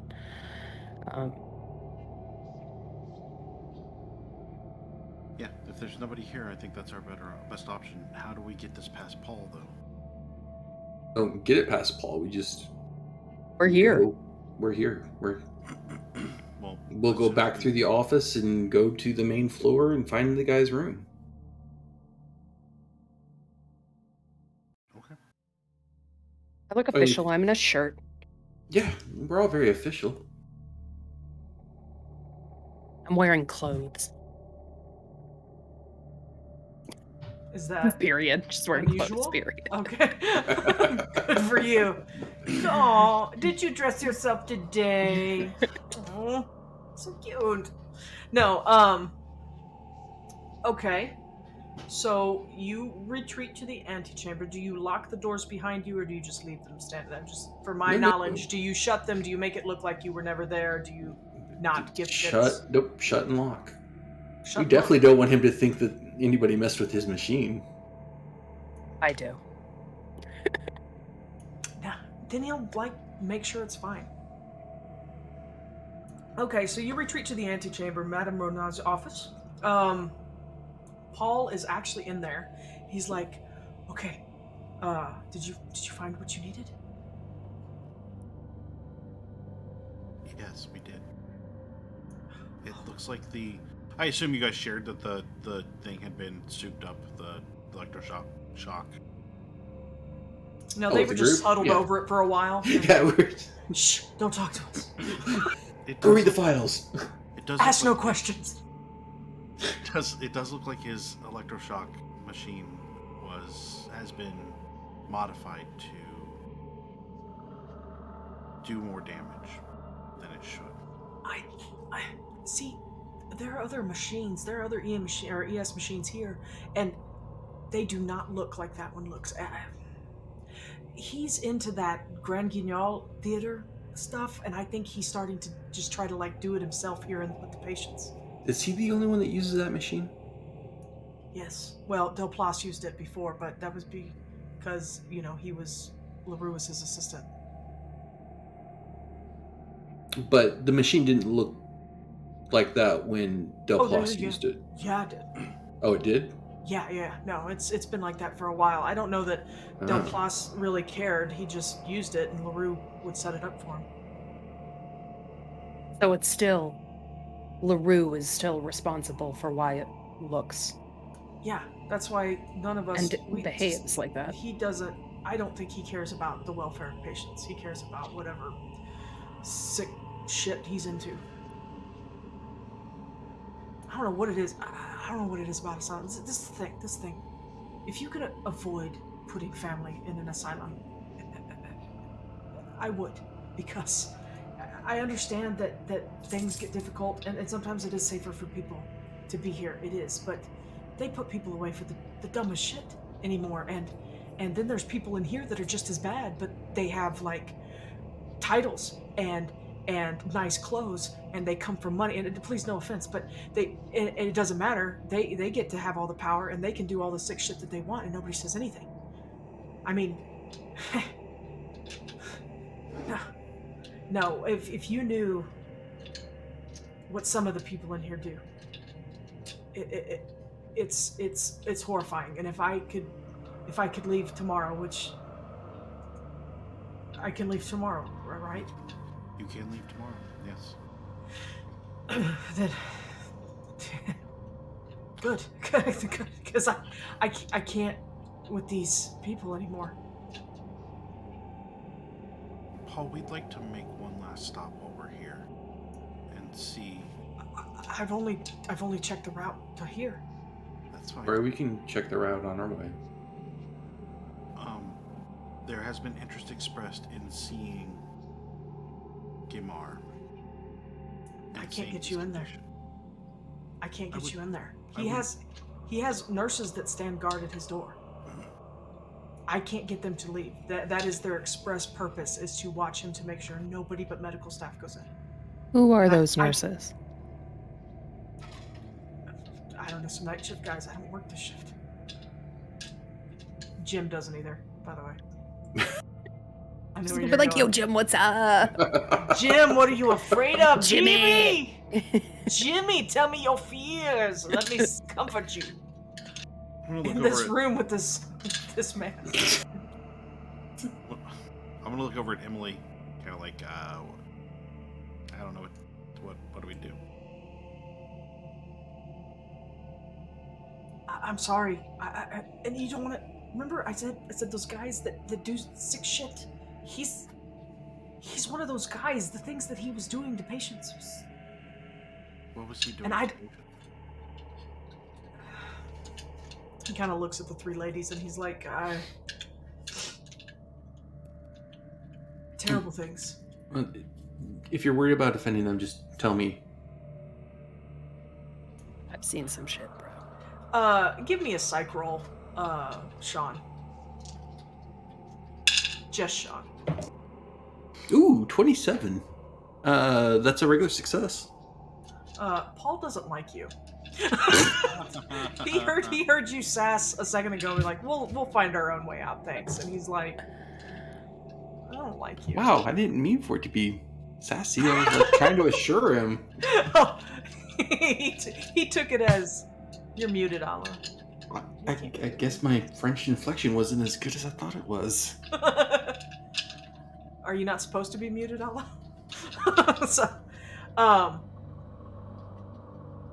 No. Nope, still We muted. can't hear Still you. muted. Oh no. Well, you figure that out. We'll go to break soon. It's almost break time. Paul's just like, what did I have you roll for? Well, I gave you the psych roll. Yeah, he Psychology. just doesn't like you. Yeah. He thinks you're kind of rude. But he said since you asked him, he will say he was taking patients down to the basements and You don't have to say it, son. It's all right. it works now. Yeah, it's same thing. It just stopped working. Thanks, Discord. Yeah. We're gonna try something else out real soon. That's gonna help us all out. You know what? Everybody, give me psych rolls. And Sean, you don't have to do it because you're gonna pick this up. You pick up that he doesn't like you, but watching this, I'm gonna say it carries over. Or that he just got a bad vibe Psychoanalysis? from you. Understandable. He also doesn't understand why you're here with these three women. I got an extreme He's like, what success. is Sometimes I don't understand why I'm here with these three women. Yeah, right? What'd y'all get? I'm sorry. I have a hard success. Hard Nice. success as well. Johanna. What'd you say? Psych roll, Johanna. Oh, I got an extreme success. I thought. Okay. Sorry. Okay, that's fine. He is like kind of quietly crying, having like just you asking what was done. Like you can tell that he is not just upset about it. It hurts him to think about what was being done to patients there. Do not worry about it, son. We will How tall is take Paul? care of it. 5'6". Wow, he's not much taller than me. Good. I'm gonna walk over and just kinda, boy. I'm gonna kind of wrap him up in a hug. He gives a shuddering breath where he kind of sobs just a little bit. He's like, I just want to get out of here, and I don't want you to be here any longer than you have to. Paul, I think that me getting out of here is a good idea. Let's go. Do you go with him? Not you, Uh, Johanna. Obviously, But Johanna when is I going. say that, and like I'm still kind of holding him, I'm gonna motion for them to not go with us. Okay, that's what I was asking. Emily will pass Johanna an envelope. This is for his services. Thank you. Thank you. It's actually like 2 months, but that's because Emily's nice. Emily is a sweet lady. She He just reminds doesn't her want of her anybody to son, know. and not in like the pudgy, but he's a good filial boy, and He's a good boy. she might have cooked the books a little bit to make it far more than the child was expecting. I mean, it's not like you're having to cook the books any other times to cover up for, I don't know, gambling and drinking. So Don't worry about it. I'm a very good accountant. Okay. So, Paul does not notice that you two are alone. He's kind of like descending. He's not crying loudly. You're actually quite impressed, Johanna, that he is keeping his composure, but he is streaming tears. yeah, I will pull whatever hanky I have that I'm sure is lace and frilly, and Just rip the hem off your skirt and like shove it in his face. and like give Try it to up. him, and then I will like lead him out the way that he brought us in. Okay. I will say, while the others are gone, he will regale you with like stuff that you probably don't really care about and stuff that you probably didn't want to hear, but he's just like, now that the cork is off the bottle, it is just pouring out. In fact, that's what he's telling her about I mean, is his wine cork collection. Yeah, no, listen, that's Paul's MO is once the cork's out of the bottle, the wine just flows right out, doesn't it? It just flows, baby. So, the other three of you, I'm going to need stealth rolls as you traverse the halls of Carrington Asylum after hours. And we'll probably take a break here in a second. So give me Regular those success rolls. for me. Okay. A regular success as well. Same. Okay, nice. So you do all right. If you hear footsteps coming, I'm going to say that you kind of find a place to kind of hunker down, duck, get out Well, I of the mean, way. I would have told, since I'm good at this stealthing, until we get close to where his room is, we're just pretending like we belong here. We're staff. We're not going to like furtively dart into the shadows. It'll just be. Are you staying clumped together? I think it's probably common procedure, especially for night shift, to be like at least in pairs of two. So Okay. makes sense for us to stick together. Okay. Then I'm going to say that as you approach the area, I believe he's in room 13. He would be. Yeah, that's kind of an unlucky number. Was that the number, or am I just... It is now. Yeah. Yeah. We're canonizing it. We should Yes, have known. It is now. Yeah, it's room 13. I was right. Every time you say canonizing, I'm like, are we making it a saint? Mhm. But you get there, and there is a guard, or not a guard, but another. It looks like another nurse. But they are carrying a sidearm. They're like in nurse's outfit, but they're clearly a guard, and they do have a sidearm. That's yeah, odd. they're But- posted outside the door. Just one. Just one right now, yeah. And with that, before we decide what we're going to do with armed guard number 1, let's take a 10-minute break. It is that wonderful time, so do your pick up and drop off, and we will be back here in 10 minutes. Please don't go anywhere. I love you all.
Hi, we're back. Are you? I hope so. Um, uh, I got to shove some food in my mouth real fast, so that's great. Gonna run over real quick the announcements one more time. So this week, the only other show that we have running this week is By Leaps and Bounties. No, bud, I'm sorry, I can't right now. By Leaps and Bounties, our 7th second edition pirate show, now starting an hour earlier at 7 p.m. Eastern on Tuesday night, running for a full 4 hours. So please, if you are interested in such things, come out for that. We love seeing you all in chat and in the Discord with the gift train, just like we do on Sunday night. So thank you all for being there.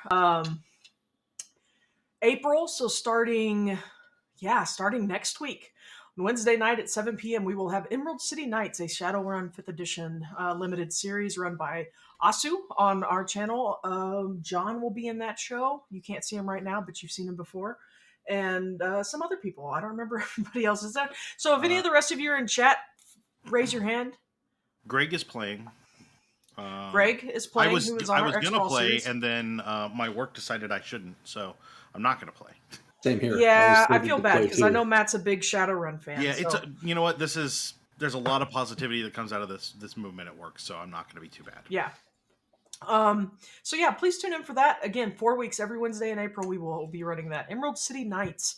And then after that, we'll have some other limited series because we're kind of getting to the point where we're in between seasons. Oh, this show will be taking a 2-week hiatus beginning after this show. So next week, the 3rd of April, yeah, and the 10th of April, we will be taking off because of different cast people being gone at different things. So enjoy your Sunday nights for 2 weeks and then come back. If you're In going to 3 be at weeks. Chaosium Con, come Yeah. say hi to Matt and I. Yeah, we'll be there. Yeah, And Rob, I yeah. guess, since he's on the Star Trek show. Rob is on the Star Trek show. He will be there as well. So please, yeah. If you see them, don't be afraid to say hi. They don't bite unless you ask or unless you consent. So, Specifically, if you consent, we will ask. Don't worry. Allah says is a hard no. She doesn't bite anyway. So I would never. Sorry, I would never folks. Roxy, do you mind if I plug the thing I got? Yeah, sure. So I got sent a review copy of the tricorder pack for Star Trek, and normally I would do this on Star I didn't Trek. work on that, so no. Normally I would plug this on Star Trek, but I'm not waiting until July. So they did send me a review copy. Honestly, it doesn't matter what it would have looked like. I would tell you guys how I feel about it. The tokens are cardboard, and that is the low end of my review. Like, the rest of it is great. It comes with dice, some of the dice you would need. You need more D6s than they provide, but that's the story of dice. The book is well done, and it is the core rules, and it's heavy, but it's much smaller and a compact edition. The tricorder is sturdy. The faux leather strap is awesome. It looks like a tricorder. It'll hold things well. The character sheets look great. The ship sheets look great. They're ready to go. It's all the original series characters that you want to play, and then some other people that you don't know about because they're from the Lexington, so you can play off of the Enterprise. You don't have to play that one. And then the adventure looks fun. I haven't read all the way through it. I got it literally yesterday, so The Keyhole of Eternity. Yeah, but it has a great name. It's a hefty bit of money at $90, but given that the regular book is like 50 or 60 now. Yeah, and it's a good set. I mean, if you think of the cost of dice alone, which I'm pretty sure that Modifia's Star Trek dice run about 20 to They're $20 $20 for 2 D20s and 4 D6s. This has 5 D20s and 8 D6s. See, so you're already getting more. you're paying for it. Honestly, I think it's good bang for the buck, especially if you want something to take in conventions that's not going to be as bulky as a full-size book. It's really well put together. It's real pretty. And I think that if I were a bigger fan of the original series, I would have run out and bought this. But since that's not my crew is the Next Generation, it's still a buy. It's just not something I would have run for and looked for real quick. So definitely check that out. Yeah. I know it is out for pre-order. I think it's out for regular order too. I actually think it is. I think if not, they just did an unboxing video. So if you want to see this, go check out modifius.net. And we are big fans of Modifius around here. They have nothing to do with this show or this game, but we love them. 2D20 is my favorite framework system, and I I mean, if you're into Star Trek and you want to get some more stuff, I mean, there's like the Discovery Season 1 character crew pack that, I don't know, maybe I worked on, and maybe some mission adventures that are out there that have my name on it. So I'm And just honestly, saying, their player's if you guide want to go and buy some stuff. game master guide are phenomenal, and the layout is just amazing. But The layout is choice. I didn't stay up till 5 o'clock in the morning for 3 weeks straight working on that. the content in it is great, and it mirrors the two books mirror each other. So when you're reading on a page about something, the same thing will be on a page in the same page on the other book. So it works in tandem. So they're well done. I highly recommend Star Trek, but I also like the Fallout stuff is really good. I had a lot of fun playing that, so I highly suggest all that stuff. Everything in 2D20. Yeah, so there was our little Modifius blurb that we do not get paid for, but Modifius, if you'd like to sponsor this channel, Yeah, listen. And any of our shows, we will play all of your games. We'll throw out a Conan show right now, John Carter of Mars, Dune, all of it. I was gonna say Mutant we'll Year do Zero. Dune. Yeah, we could play Octon Cthulhu. I mean, Octon Cthulhu is another one. Yep, we could do any of these things. So you know what, audience, if you say that you want it, we will pedal ourselves to Modifius and see what they can do for us. Yeah. But not that we already don't own everything, because I have a problem. No, but anyway, so I think that's it for announcements. I told you about all the shows that might be coming up later, but the important one right now is Emerald City Nights, and yeah. We'll be back here in 3 weeks with episode 11 of this wonderful adventure. But episode 10 is not yet done. Three of our people have approached a room number 13, housing one Guimar, who does not have a first name. Villains only ever have one name. And it is currently being guarded by one armed nurse, it seems. You are not entirely, that is a new thing, but you did see the notes that said he was supposed to only be seen by medical professionals and medical staff. So the gun seems a little over the top, but you do know that Guimar was the worst kind of person. So maybe it's not that uncalled for. So, what are you doing? First of all, I'm lifting my seat, so give me a second. Quick aside to everyone else, do we want to do kind of the take the guard out approach, or are we going to try and talk our way in? Well, if we want to keep it quiet, it might not be a good idea to try to take him out, considering... I'm assuming it is a he. They're a big burly guy. It is. It is a very tall, very broad, very thick and barrel-chested man. Well, it's a good thing I brought my garrote. But you do not carry one? No. She's got one in her watch, and she's like, what, you do not? So, do you want me to go up and start talking to him, and you can come up behind and take him down? That's one approach. Let's move quickly so, does not trigger an alarm. Give me an idea roll, anyone, all of you. Okay. I like my idea. It's an 89, which it's an exceptional. As is mine. Oh, you too. Exceptional. But Sean, you did not pass? No, I did not pass the idea roll. So those of you that looked at his chart earlier, you did see that there's like a medication schedule. You could probably feasibly pretend that maybe you were coming to give him medication. Or checking on him. Rounds are nowish.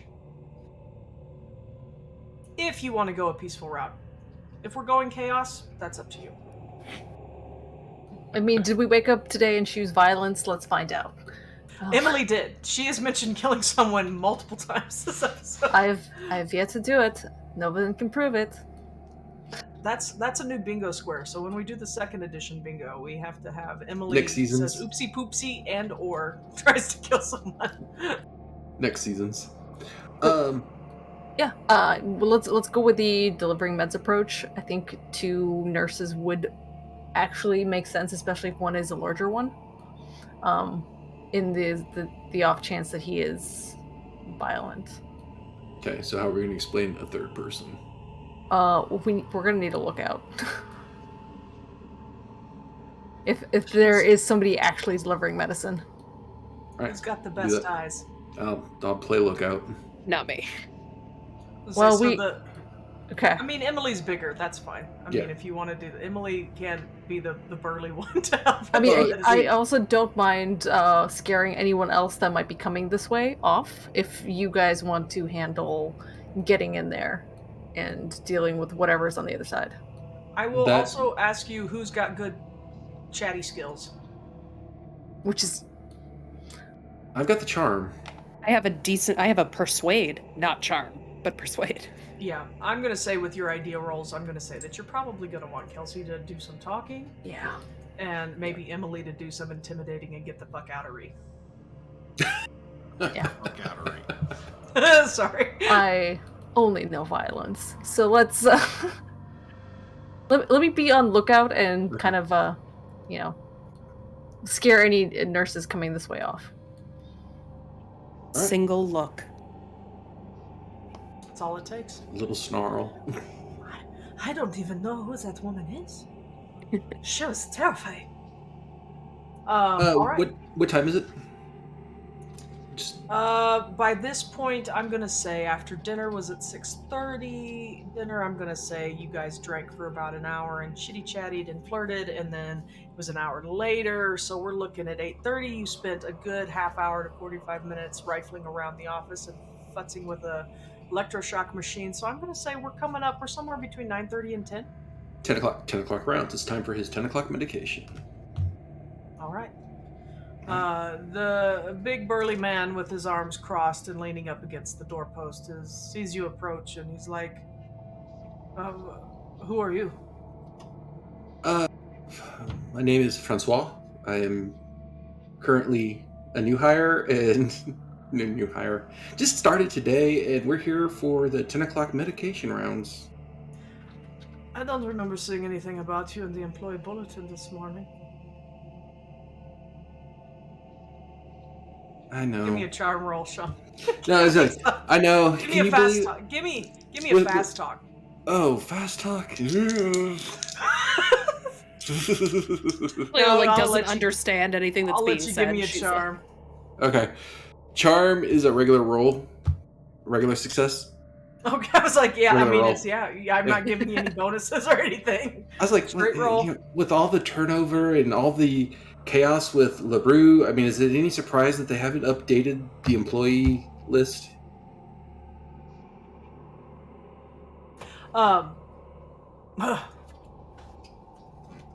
True. It's been a madhouse around here. 10 o'clock meds already? It's Okay. Look at my watch. It's like, actually, it's a little over. We're a little behind today. Wow. Time does fly when you're sitting around doing nothing. So, Look. Since I'm new here, he's just sitting there. is there anything I need to know? I mean, you're armed out here. Is this guy like super dangerous? Do I need to take any precautions? Oh, you don't know about this guy. No. I mean, Oh, shit. everybody's so hush hush about it. I don't want to go in there and like get hurt. He used to work down in 4th Ward. And, yeah. We all kind of know him. We used to work kind of with him. He was a bit of a bully. I didn't put up with the shit, but he stayed out of the way of most people. But turns out he liked to take patients downstairs, and That's horrible. we get some cute ones in here every now and again. "Wait, what?" Oh, she doesn't understand. Yeah, She doesn't know. You She's don't just know like- what's being said. You Uh-huh. don't know anything about this asshole, okay? That's I mean, yeah, it was pretty gross. I mean, he did like a whole cat and mouse thing with them, chase them around. it's actually probably the worst hobby I've ever heard. Yeah, it's not for me. Is I he don't strapped like down? I mean, is there anything I need to worry about when I go and give him his meds? Oh, I mean, he hasn't hurt anybody in a while, but he's pretty out of it. Oh. Perfect. Okay, great. Thank you so much. But you know, if he does anything, we can just I'll be there. Look, just listen for a scream. Do you want me to go in with you? No, I think if he's as calm as you're saying, I think we'll be fine on our own. I mean, he's at least asleep right now. They did they give him his nighty-night medicines. Now we won't even wake him up. This is just a quick injection. Not a problem. All right. And Don't say we're gonna be too quick. he unlocks the door and he opens it and stands out of the way. Come on. And he does shut the door behind you. He's like, just give the signal when you're ready to come out, and he locks the door. What the fuck is the signal? You Knock on the door. I don't even know that there is a signal. All right, so I'll just, he's just kind of, I don't know that he's exactly upset with what this dude did, but I hate this place. Let's get this done and out of here. All right, you go in there. Guimar is laying on his bed. He is not asleep. His eyes are open, but he's just kind of laying there with his. He's actually in a straitjacket, so he is on the bed, and the straitjacket is clipped to the bed with like a carabiner type thing. It's you don't know how strong it is, but he's at least being restrained there to some degree. I'm gonna like snap my fingers in front of his eyes and see if there's any kind of response. He kind of looks at you, but he doesn't. He just kind of he's mumbling a little bit, but he doesn't like when you snap. He kind of flinches, but he doesn't. Are you sure you're gonna be able to get anything out of him? No, I'm not sure, but I mean, I gotta try. Yeah. Give me another idea roll, please, or intelligence roll, or problem solving roll. Oh, now I get the General good one. observation. Now you get the good one. Now I get the good one. Roll earlier. I'm gonna spend 2 points to get an extreme success. I have a hard success. I don't know if you're gonna want to have done that, but yeah, you realize that because I believe one of the things that you wanted to look for was to look at the wound on his arm. You will have to take him out of the straitjacket to do so. We're gonna pause with you for a second, so give that some thought. Okay. And Emily, give me a listen check. It is a hard success. Okay. You hear footsteps approaching. Not swiftly, but they're close. Coming up around a corner from where you're currently stationed. Okay. Emily's going to start walking in that direction, like she's coming back. Okay. And then just round the corner.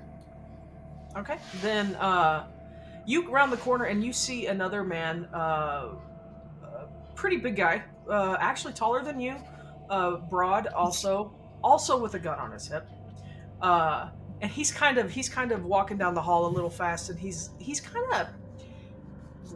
kind of smirking and laughing to himself until he sees you, and then he's like, "Who are you?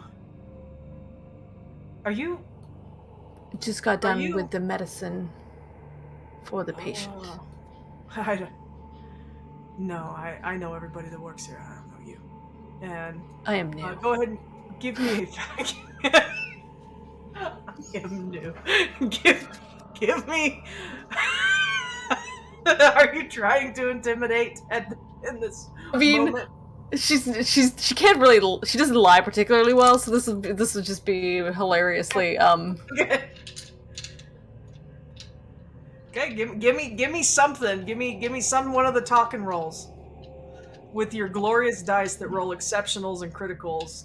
Or a quick stab and roll, that works too. Use the pointy end.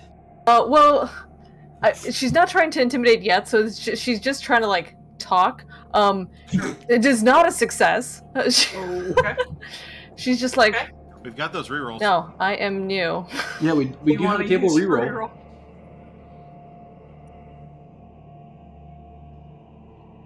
I think she's taking the reroll. I'm gonna take the reroll and spend 4 points of luck to make it a success on charm. Nice. Okay. And this guy gives you a look that I'm going to tell you even without a psych roll you don't like. He's like, new, huh? Well, perhaps I can help you with orientation. Oh. And he starts to reach for you. Do you allow him to touch you? That sounds nice. Are you I would trying- love the help. Are you trying to intimidate yet? Tell me No, when you're she's just trying to be polite. Okay. Oh, we're gonna. I need a penalty. No. Come on. What's your name? And he looks at your shirt that you didn't realize until this moment does have a name on it, and he's like, "Okay, Greg. Would you like?" It's short. Sure, My sure. family name is complicated. That's funny because you're very not short. Come on, come with me. And he kind of puts an arm around your shoulder and All he right. starts to kind of guide you. And This is fine. Oh, this whole Okay. asylum sucks. and If he's like, we go anywhere private, he will be dealt with accordingly. you can tell, like, the way that he's leading you. He's like, have you ever been down to the training facilities in the basement? That's where we do all of our. I'm sorry, I saw a face. I can't look at the rest of you. But I've only heard bad things about the basement. oh no, there's nothing to be scared of. Nothing to be scared of. Come on. With a strong man like yourself.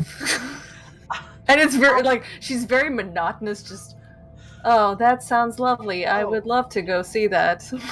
Well, that sounds great, Greg. Come on. And he's like, starts to usher you down. And do you just go along? For now, yeah, because it's I don't want to make a scene out here in the halls where there might be. Then people. he's going to do his best to get you to the basement. Where's Muscle Jim? The basement is a great place to dispose of someone for a little while. Okay. He's like, yeah. Down here, and Oh, this is He was very like- exciting. I've never been to the basement. and he as you get down to the floor, as you get down to the basement, the lights are on, and then there's, it looks very much like it looked earlier when you were here. Same smells, same sensations being in here. It's a sucky place. You do see some old medical equipment and old not files, but old medical equipment down here. Extra beds, maybe, all kinds of stuff, older stuff that maybe is even just not even used anymore, and they're just storing it down here. And he was like, yeah, if you just go up just around that corner, there is the training facility. And do you listen to him and start to walk away? Do you turn your back on him? No, because he's gonna pull a gun as soon as. He's Basically, as soon as we're done here, or down here, she'll probably jump on the offensive and try to disarm him and then incapacitate him for a little while. Okay. Okay. Give me. So is what's going to happen then is he is going to. He's like. So yeah, it's just there, and he turns away and reaches for something on the wall. Do you want to see what he's reaching for, or do you just want to attack? I And mean, he I kind of want to turns. see what he's reaching for out of curiosity. He's reaching for the lights. Oh, that's fine. I kill best in the dark. I mean, fine. Fine. All my deeds are done in the dark. I mean, honestly, if he's going to take out the lights, I would prefer it that way. Because Okay, do you Just- attack him while he's turning off Yeah. the lights, or do you absolutely 100%, yeah. wait? Okay, Just so while he's straight up trying to from turn out behind. the lights, you Yep. turn out his lights. Give me an Yeah. attack roll.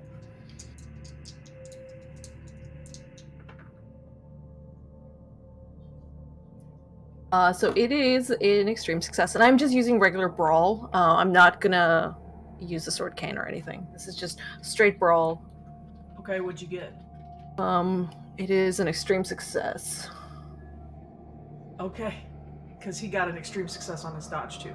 So, But I'm going to let you hit him. So go ahead and roll damage on that. Ties go to the player. It's a house rule. Okay. Yeah, that's not the way it goes, I know. That's the way John and I do it.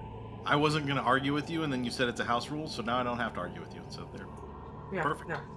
It's good Well, work. it is 6 points of damage, and she's basically just trying to strangle him from behind. Just Okay. little Okay. nap. Okay. So he's grabbing. Okay, I'm gonna say that with that, he's like, oh shit, jeez,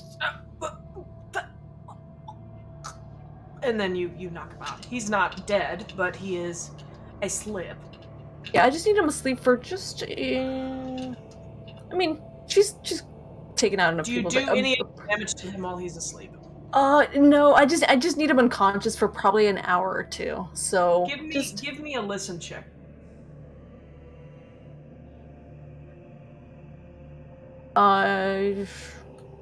Hard success. You hear crying. It's not him, right? No. I'm feeling real bad. No, he's snoring. Is it Paul? Yeah, you hear. you hear crying. It sounds like a woman. It's not far. All right. Well, I'm going to. I guess I'll just use the garrote to quickly bind his, do a little hog tie, and then go check out what the crying is about. Just a brief hog tie. Casual hog tie. Okay. It's a casual hog tie. Yeah, I had so- to deal with the kids. The Give me the tracking roll. Did you take his gun?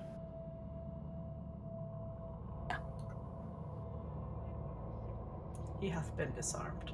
It is a critical success on the track. Nice. Okay, you find it easily. There is a girl in her 20s, crying in a state of disarray. I won't get into all of it, but yeah, you find her and you help her out of there. And She a patient or staff member? definitely looks like a patient. Definitely looks like a patient. Definitely looks like she's been kind of maybe drugged a little bit. She does have bruising and she's kind of filthy. Is she coherent enough to maybe notice this tied up hogtied man and maybe identify him as the problem? Sure. As you're kind of leading her out, she sees him and she's like, you can get the impression off of her that she does not want to see him, and she's worried. Even walking past him, she does not want to do that. Okay, well, I just let her go for just a second, and I take care of him, and just stuff him in the bleeding closet. The bleeding closet. Okay. Is he? He's no longer alive, is what I'm saying. Okay. All right. Nope, that's fine. And I'm gonna put him in the bleeding closet, and it's not my problem anymore. It is the bleeding closet's problem. Okay. She is still kind of disoriented, but she does thank you, and she doesn't really know what room she goes in. So your guess is as good as hers at this moment, but she does thank you for getting her out of there because she didn't know how to figure it out together. For now, let us get out of here. The mildew's bad. I'm gonna turn off the lights. Sounds good. All right, save that energy. So yeah, you take her back upstairs, and we will go back to Cleo and Kelsey. LaRue's gonna have a terrible day tomorrow. He's gonna come in, shock himself, and then find out a guard is dead. It's gonna be great. Maybe. Let's see if anybody finds this guy. No, And then Paul just mysteriously quit. For the record, the hog tie is no longer there. He looks like he oops and slit his own neck or something. Fell down the stairs and cut his own neck. Could have happened to anyone. What is tragic. that? What is that? Oh, oops! What is that? I Is that don't thing? know. It was just an oops, a regular oops. Just a regular oops. Whoops. One of those death oopses. Okay, so back to Cleo and Kelsey. Last I told you, you would have to take his straitjacket off to be able to look at the wound. What would you like to do? Would you like to just try talking to him? Yeah, I mean, do you want to do wound first, or do you want me to do wound or woo-woo? Woo. If you do the woo woo, could that possibly Wound or make him woo? more alert? Like, should we do It the wound could. first and then do the woo woo? Probably. Okay, let's do that then. Someone comes in, we could just say we're doing a wound check to make sure it's not infected. Okay. Yeah, so All we're right. gonna look. We're gonna kind of unsecure the straitjacket to see. Oh, These he are kind of- choices. Yeah, he kind of groans and lets you sit him up so you can work on the straps. Give me a manual dexterity roll. Dex. Yeah, why not? Kelsey, you can use locksmith. Oh, okay. It's a lot. Yeah, I was gonna say, don't straitjackets usually have a lock on them? Yeah, I do. Okay, cool. Regular success. Okay. Cleo, did you try it all, or are you keeping a distance? Extreme success on my dodge. Okay. Yeah, you guys unlock the lock, get the arms undone and unwound, and yeah, you'll have to kind of like, do you pull the whole, I guess you'd have to, or do you just like pull out his right arm? Just pull out the right arm. Okay, so he's got this straitjacket on really stupidly, and you're looking at his arm. Okay, now I need medicine checks.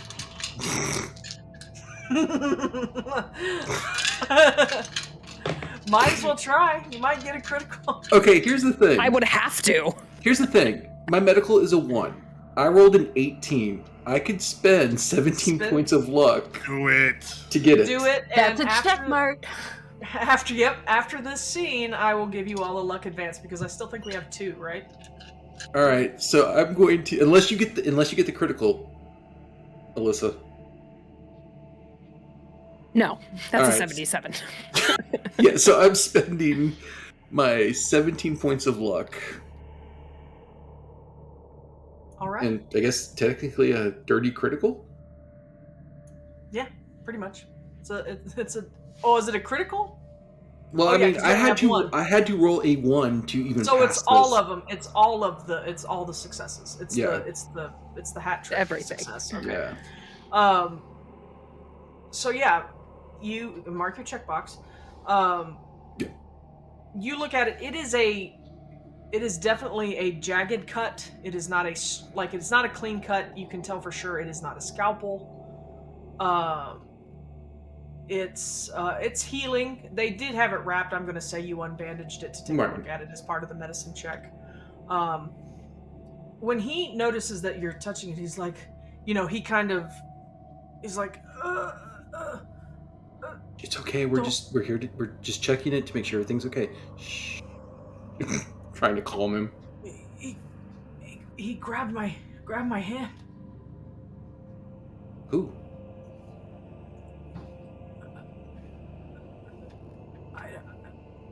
He doesn't say any words. Does it look jagged But- like it bite? No. Okay. It looks like an awkward slash. If you continue to slash. kind of, no, you haven't asked that question. I don't want to give you too much. I don't think we're gonna tell any more from this wound. I can't even. Was it a claw? Was it a knife? Was it a brick? It looks Do like you someone. ask him? I mean, I say it aloud to Kelsey. I mean, he's not going to understand me. I don't. I'll say it in French. What did he cut you with? Was it a rock? Was it a knife? No weapons. No weapons. Just hands. Just hands. Just hands. Maybe with claws? Fingernails?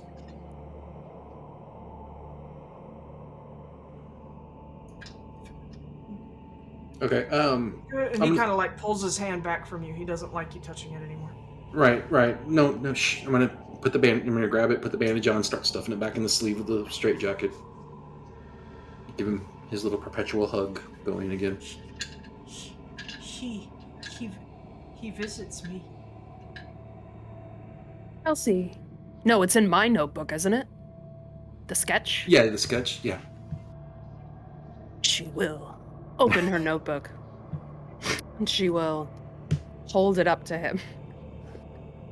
Is that who And visits? he's like, And I'll ask it in French. Is that who visits you, no. Dr. LaRue?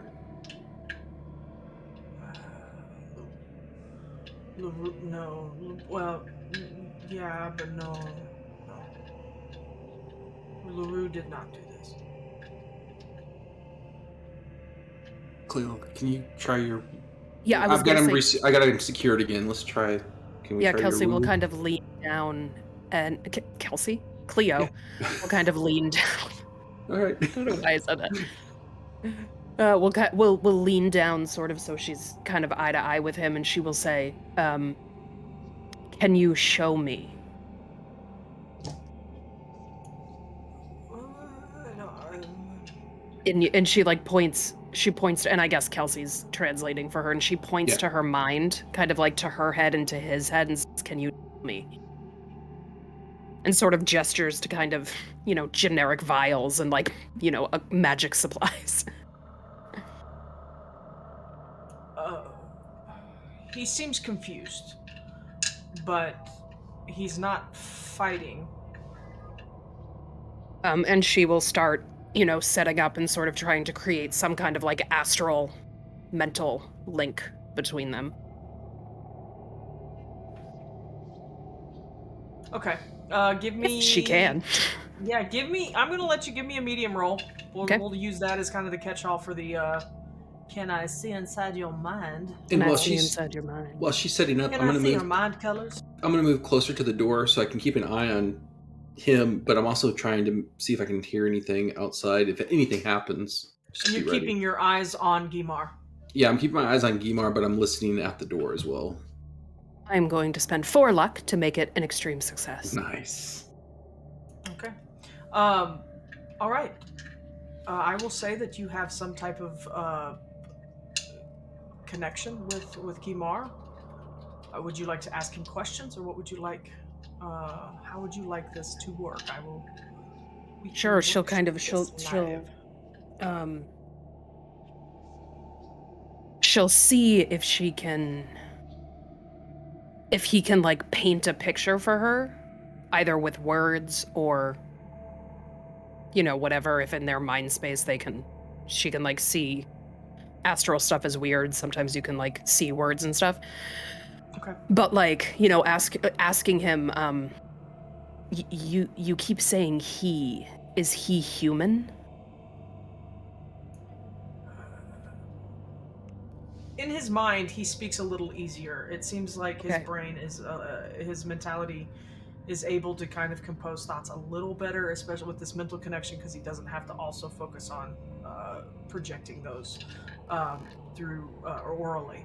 So he describes to you what he found looked human. By all means, he was attracted by a glint of gold that he saw in a niche in one of the alcoves, where the brick had already been kind of falling away. A glint of gold caught his eye while he was down on one of his normal excursions, we'll say. Upon opening the rock a little bit more, he was able to gain entrance and saw what he presumed to be a dead body laying on the stones.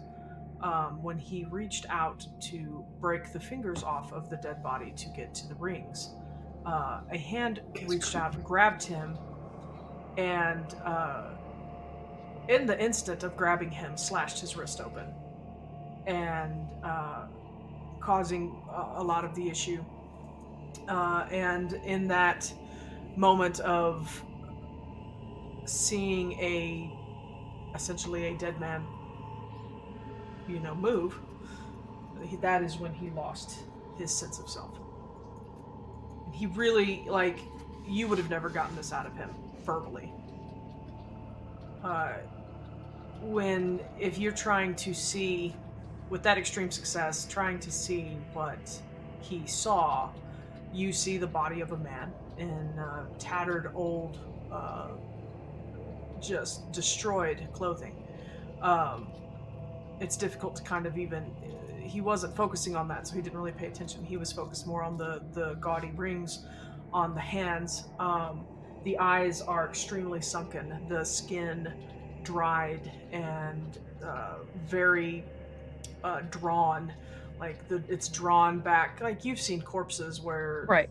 the mouth is like drawn back from the teeth and kind of that rictus grin. Everything is withered and almost like the skin is tight, but also doesn't seem like it fits right. Um, like, it, and that's his description. It didn't fit right. It didn't look like it belonged. You've said that he obviously was more focused on the rings. Are there any identifying factors? Is there a crest? Is there anything on the rings that sort of would tell them apart from other rings? They were primarily just thick gold with gems inset. He really didn't pay attention to any of that. He just saw, and his greed took over.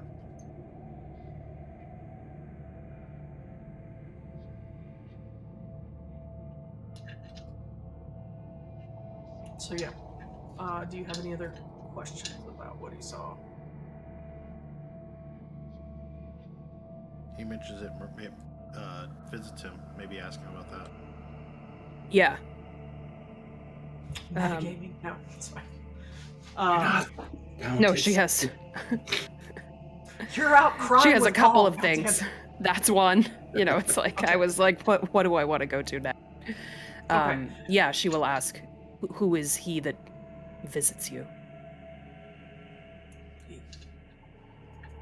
He indicates, even verbally, he's like, yeah, him.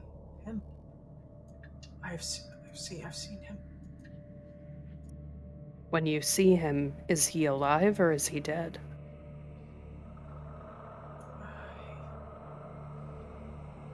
Both.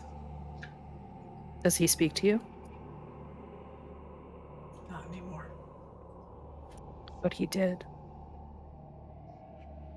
He asked me questions. What did he ask you? Who I was. Why I was here.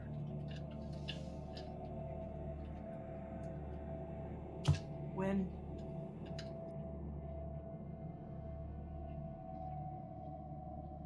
When what?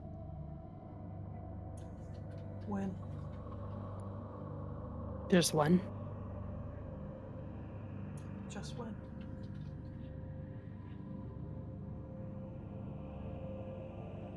Did you see him before you saw him down here? Did he visit you before you actually were attacked by him? No. I don't remember before. But no, I don't think so. You remember nothing from before him?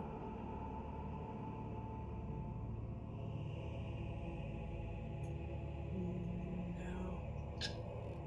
You don't remember bringing people to the basement and hurting them? You get the impression that he definitely does remember that, but that it's kind of a disconnected memory. Okay. Like the trauma has broken him from who he was before. Okay.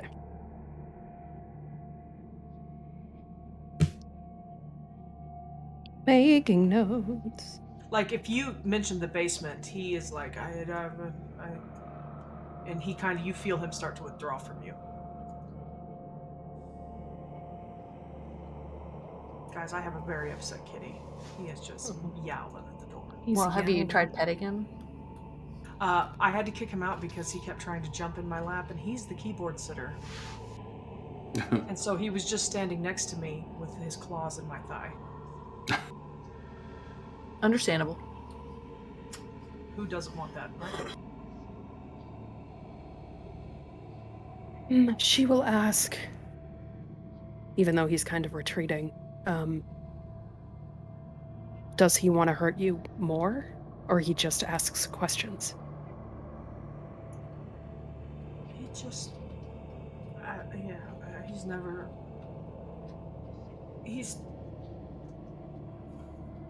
touched me sometimes. Did he mean to hurt you the first time? That's not what I meant. I saw that face.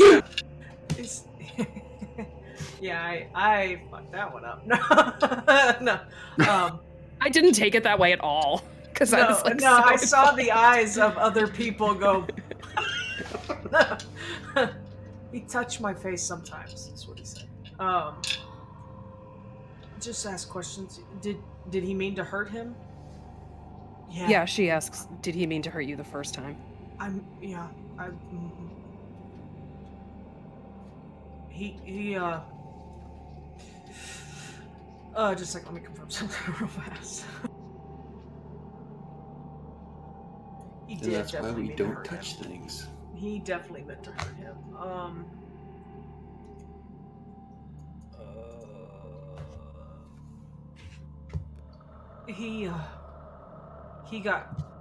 He got stronger when I got hurt.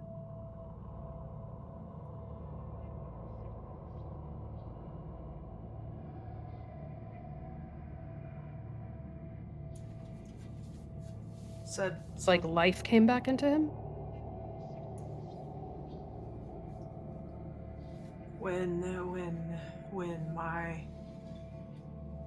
when the wound, and in your mind's eye you can see the wound, as he's recalling the event, even as he's trying to withdraw. I'm gonna give you this because you got an extreme success. That you see Guimar trying to break off the fingers, and then the other hand strikes, gashing deeply. The wound that you looked at was healed, or not healed, but stitched, sutured, with wound dressing over it. I will say that one thing I didn't mention earlier is that the hand does not work anymore, but it is there. And you actually see I'll say that you can see the horror before that he saw again. Yeah. Matching the description that I gave you. And as the blood literally flowed out of the artery there, as it just pumped out, you do see it kind of bathe the being before him, that the attacker. And give me a spot hidden. Oh, come on.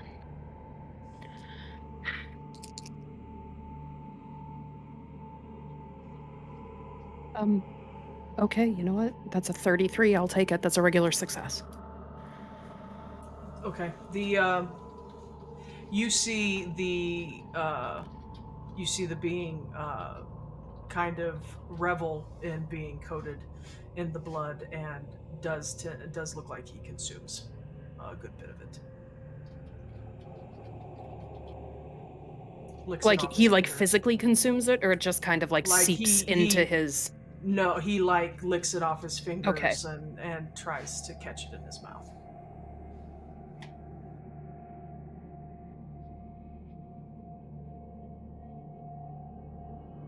Did he ever tell you his name when he comes to you? No names. And he starts to withdraw even further.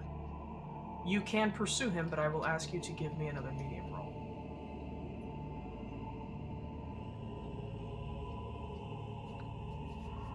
She will try to pursue him. Okay. That's a 3. Holy shit. Okay. All right. Well,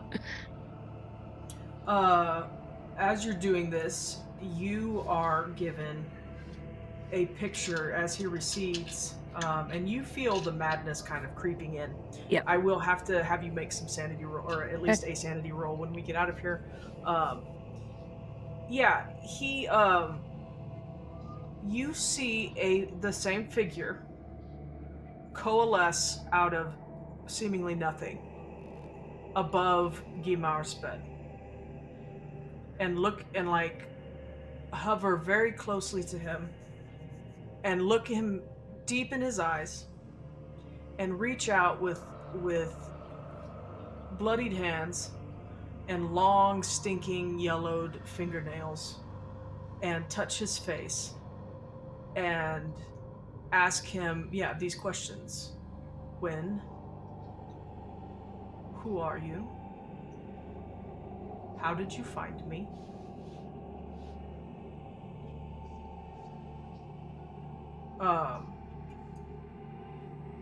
But by the time he actually talks to Guimar, Guimar is so gone that he gets nothing out of him.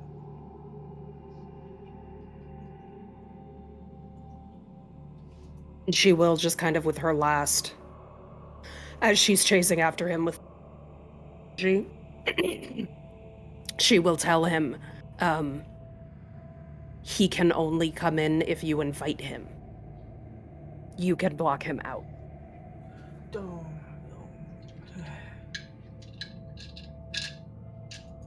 Won't invite. No invite. Do not want. And he starts to recede even further. Mm-hmm. That was kind of her last. Like, okay. He cannot take power over you unless you invite him in. 2 sanity rolls. Give me 2 sanity rolls, and then I need the first one to be at least a hard success. I need the other one to be at least an extreme success. Okay. The first one's a 7. Okay. The second one is just a regular success, so it is not an extreme success. And I'm sorry if I'm blurry. No, that's okay. So, just for doing this and connecting with a mind that has been fractured by something in the mythos, we're going to say that you are going to automatically, just for making the connection, lose a base sanity amount. I'm going to say you're going to lose lose a D10. Okay. Okay. It's a 2. Okay. So that's your base loss. Okay. For the one that you succeeded on, roll me a D6. Okay. Okay, that's a 3. And for the one that you did not get an extreme success on, I'm going to ask you to roll me a D12. Mm-hmm. I had to go like deep into the recesses of my. Yeah. I was like, "Where is my 12? I never use it."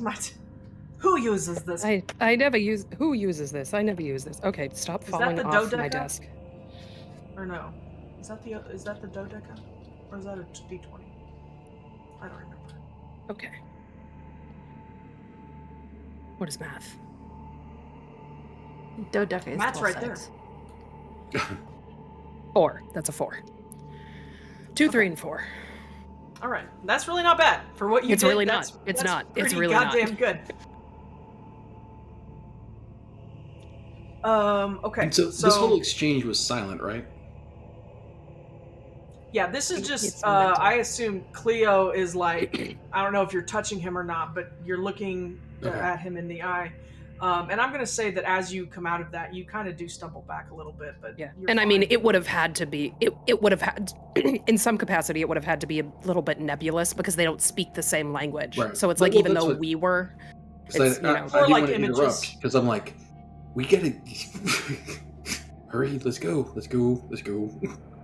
But yeah, I'm going to say that a lot of it was conveyed in images. There are other forms of mental communication that don't necessarily require you to speak the same language. Right. I'm going to go ahead and say because... Oh, go ahead. When I see her stumble back, I was like, "Are you okay?" I'm okay. And she is, kind of looking out if there's like a little window in the door to see if, the guard out there is peeking in or whatever. And she's actually really quickly, she's going to take out her Florida water and she's going to like on his body. She gonna And draw kind of what? just around Or him. just sprinkle Like it? runes. Sorry, I think I Okay. cut out there. Like runes, like You did a little bit. protective. Yeah. Okay. So, did you get anything? She nods like as she's doing this quickly. I know. I'm also going to have you, as you're doing this and you're processing all this stuff that came over, I need you to give me an idea or intelligence roll. Cleo. Sure.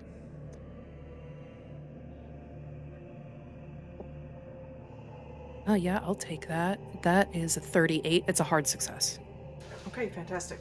So as you're thinking about this, the journal that you have that has the sketch of phenolic in it, you actually look at it and like something clicks for you, and you grab that journal up, you pick it up really quickly, and you like rifle in your stuff for another pen or a pencil, and you start making modifications to the sketch in the book. Mm-hmm. I don't think art is your thing, but you start making adjustments to it, and you think you can see if you make the skin a little tighter and you sink in the eyes a little bit and the hair, it falls out and you get rid of all of this stuff and you draw the mouth back. It might have been phenolic, or Well, at least No, good. go ahead. I was gonna say, once she makes the adjustments, does it resemble the drawing that we got from the Louvre more? I thought this was the drawing. Well, yeah, I drew it in her journal. The drawing of the drawing. Yes, the drawing of the drawing. So the sketch of the painting that you stole from the Louvre looks like a normal dude. Okay. And then the sketch of the painting is a decent approximation.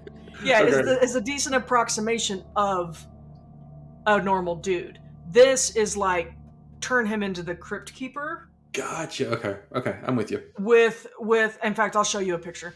Turn him into the crypt keeper with like a frill. So this is what he would look like 130 years later. He's a hungry vampire, okay?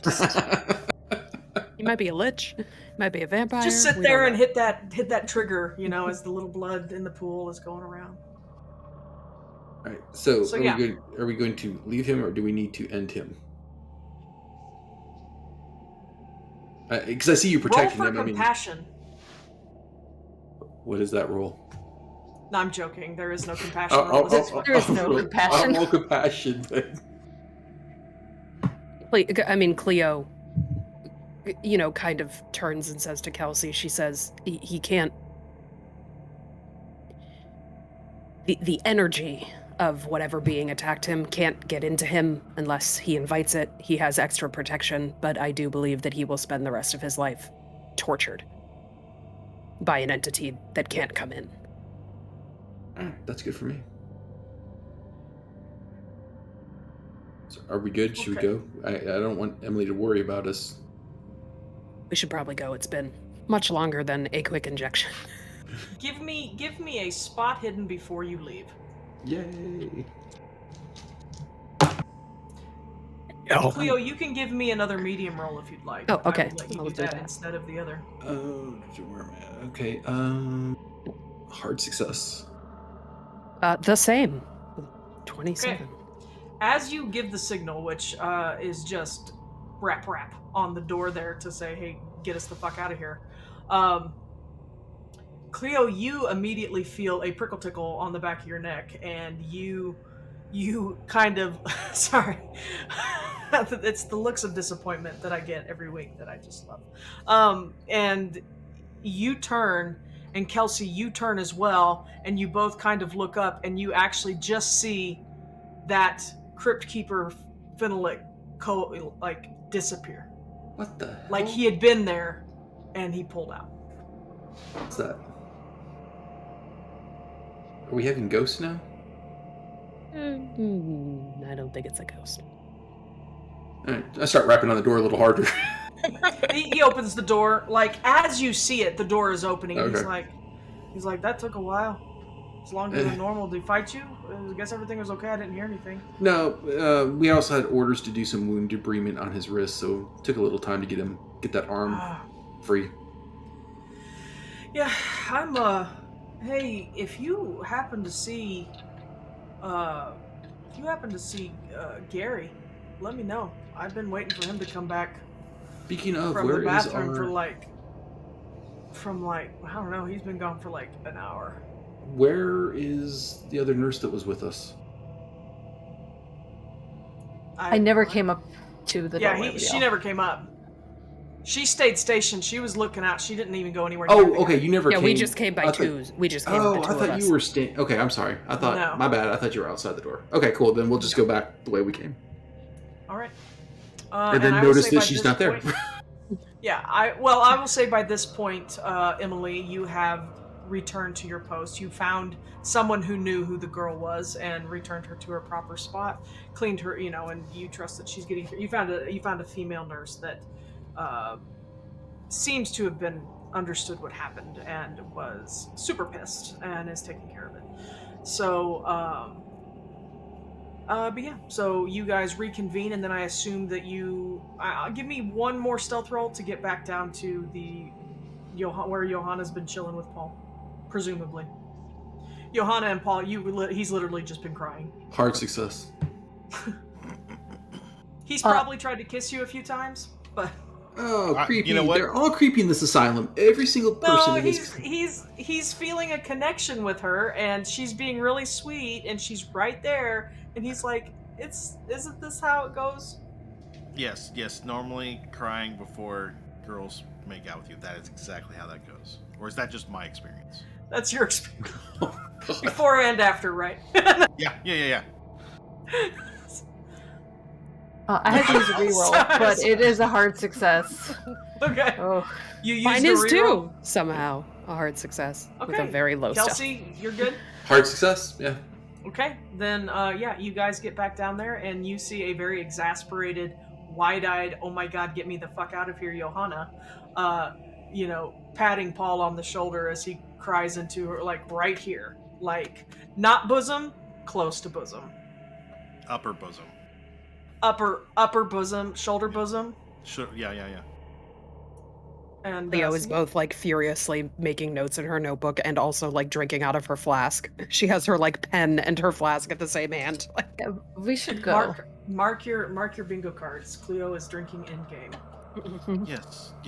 We should go. Everything's taken care of.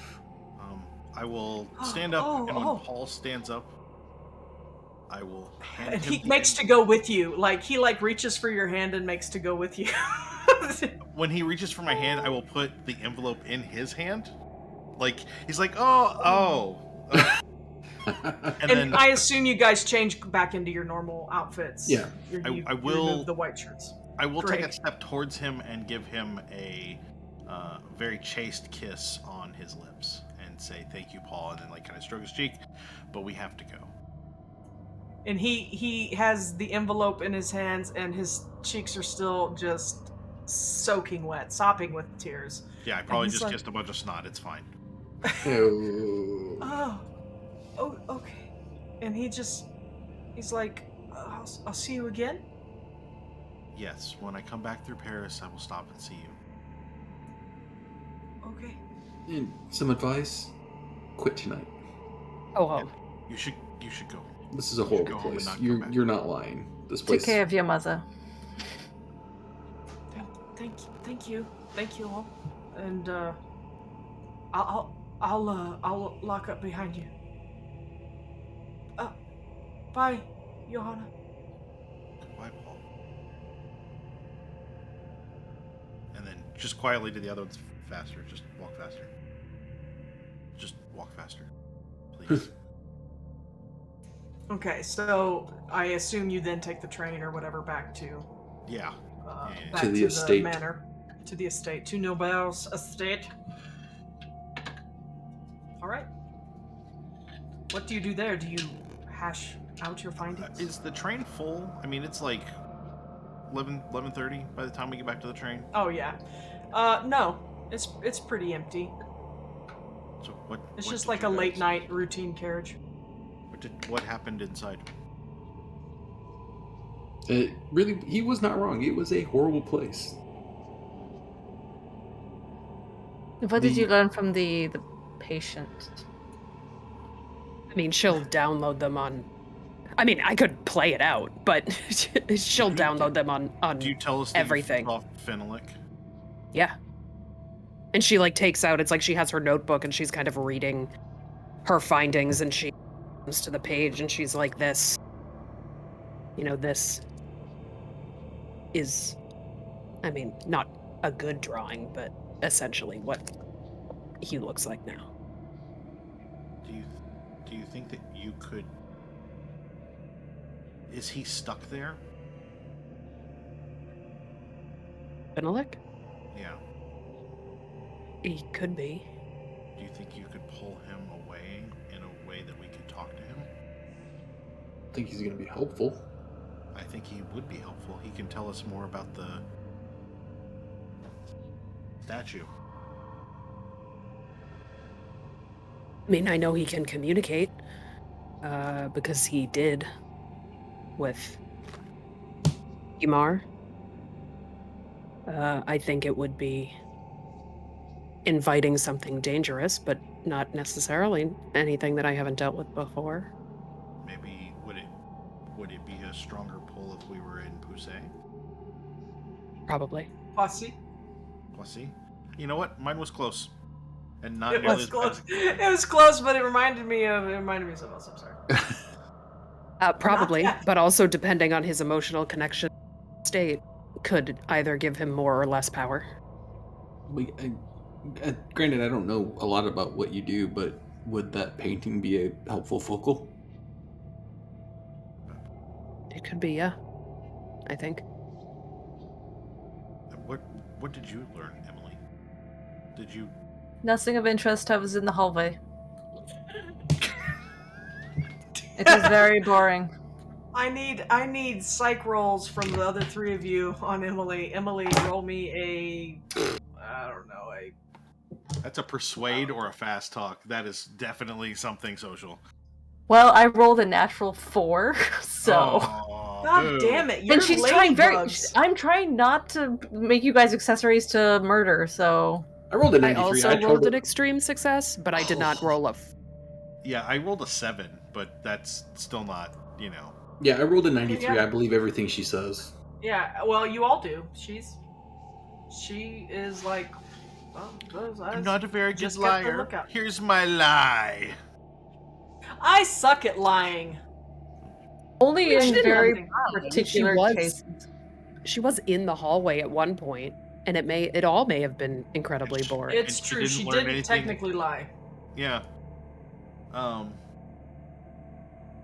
I think that our next stop should be trying to find his former manor. And maybe trying to pull him to see if he can answer questions. What if he does not like that?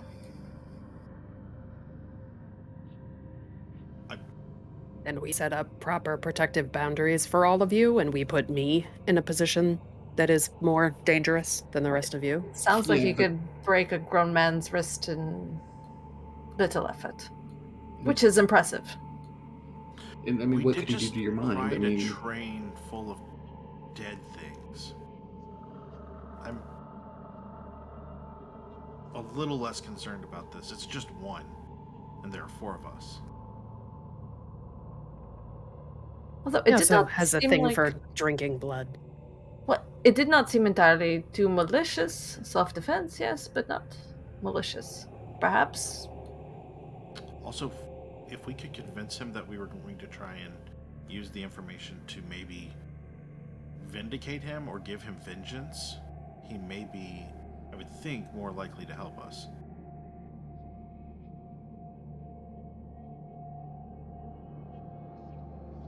I would guess he has no idea when it is. Or what's happened.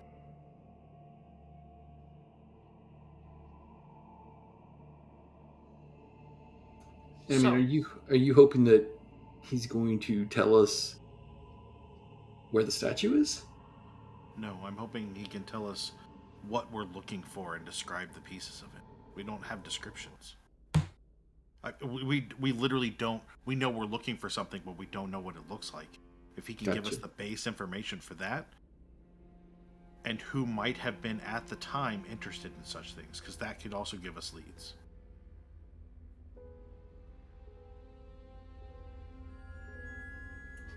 So I will say you have this conversation on the train ride back. You return to the mansion, the estate, the manor, whatever we're calling it, and with intent to go to Poissy, I assume the next day. Yeah. Yeah. Okay. Then in 3 weeks, 3 weeks from tonight, we will return with our investigators going to Poissy. Is there anything you'd like to do before that? I will ask again in 3 weeks, but just be thinking about what preparations, what kind of things you're going to take with you. For this, Should things go poorly, what does one use to deal with these creatures? Do we need like silver weapons or something? I don't know. That's horror stories and myths. From the description, do we know what he is? Can we roll for that? Give me occult rolls for whoever has occult and would like to try.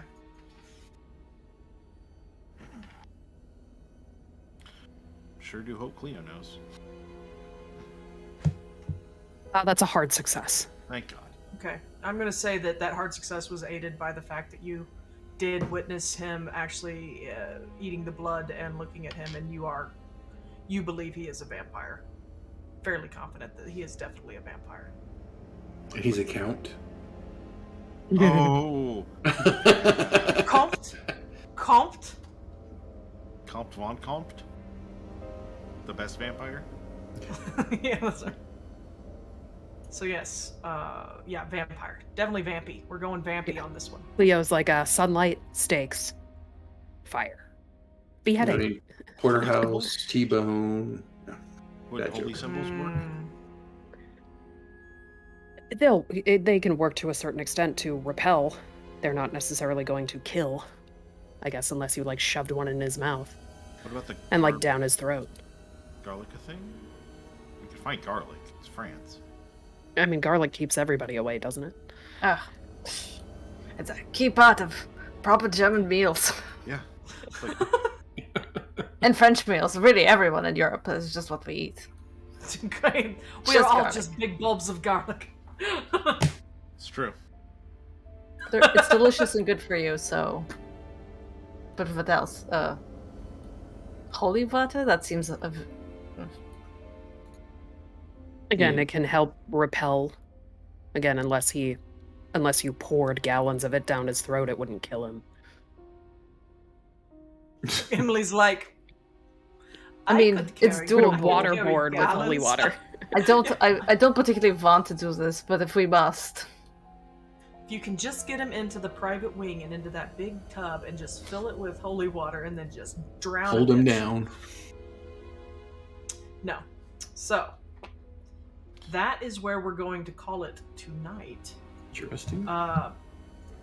We thank you for joining us for this adventure and for finding out a little bit more about what went down at Carrington Asylum as our group plans to head to Poissy to see what they can find at perhaps if Fenelix, the land where Fenelix mansion was, is still available, has a house on it, has no house on it, who knows. But that will be in 3 weeks on April 17th. 17th. So, 17th, yeah. Yeah, 17th at 5 p.m. Eastern, 2 p.m. Pacific. We thank you so much for joining us. And tune in for Pirates on Tuesday and ready for Shadowrun in April, and it's going to be great. So just keep an eye on our Discord. Check the Discord, check the YouTube, check the Facebooks, the Twitters, all the things. We do all the things. Find us. We're out there. And yeah, we'll see you in 3 weeks. I love you. Stay safe. Stay warm if it's cold where you are, and chill out if it's not. So we'll talk to you later, guys. Bye-bye. Bye, friends. Bye, friend.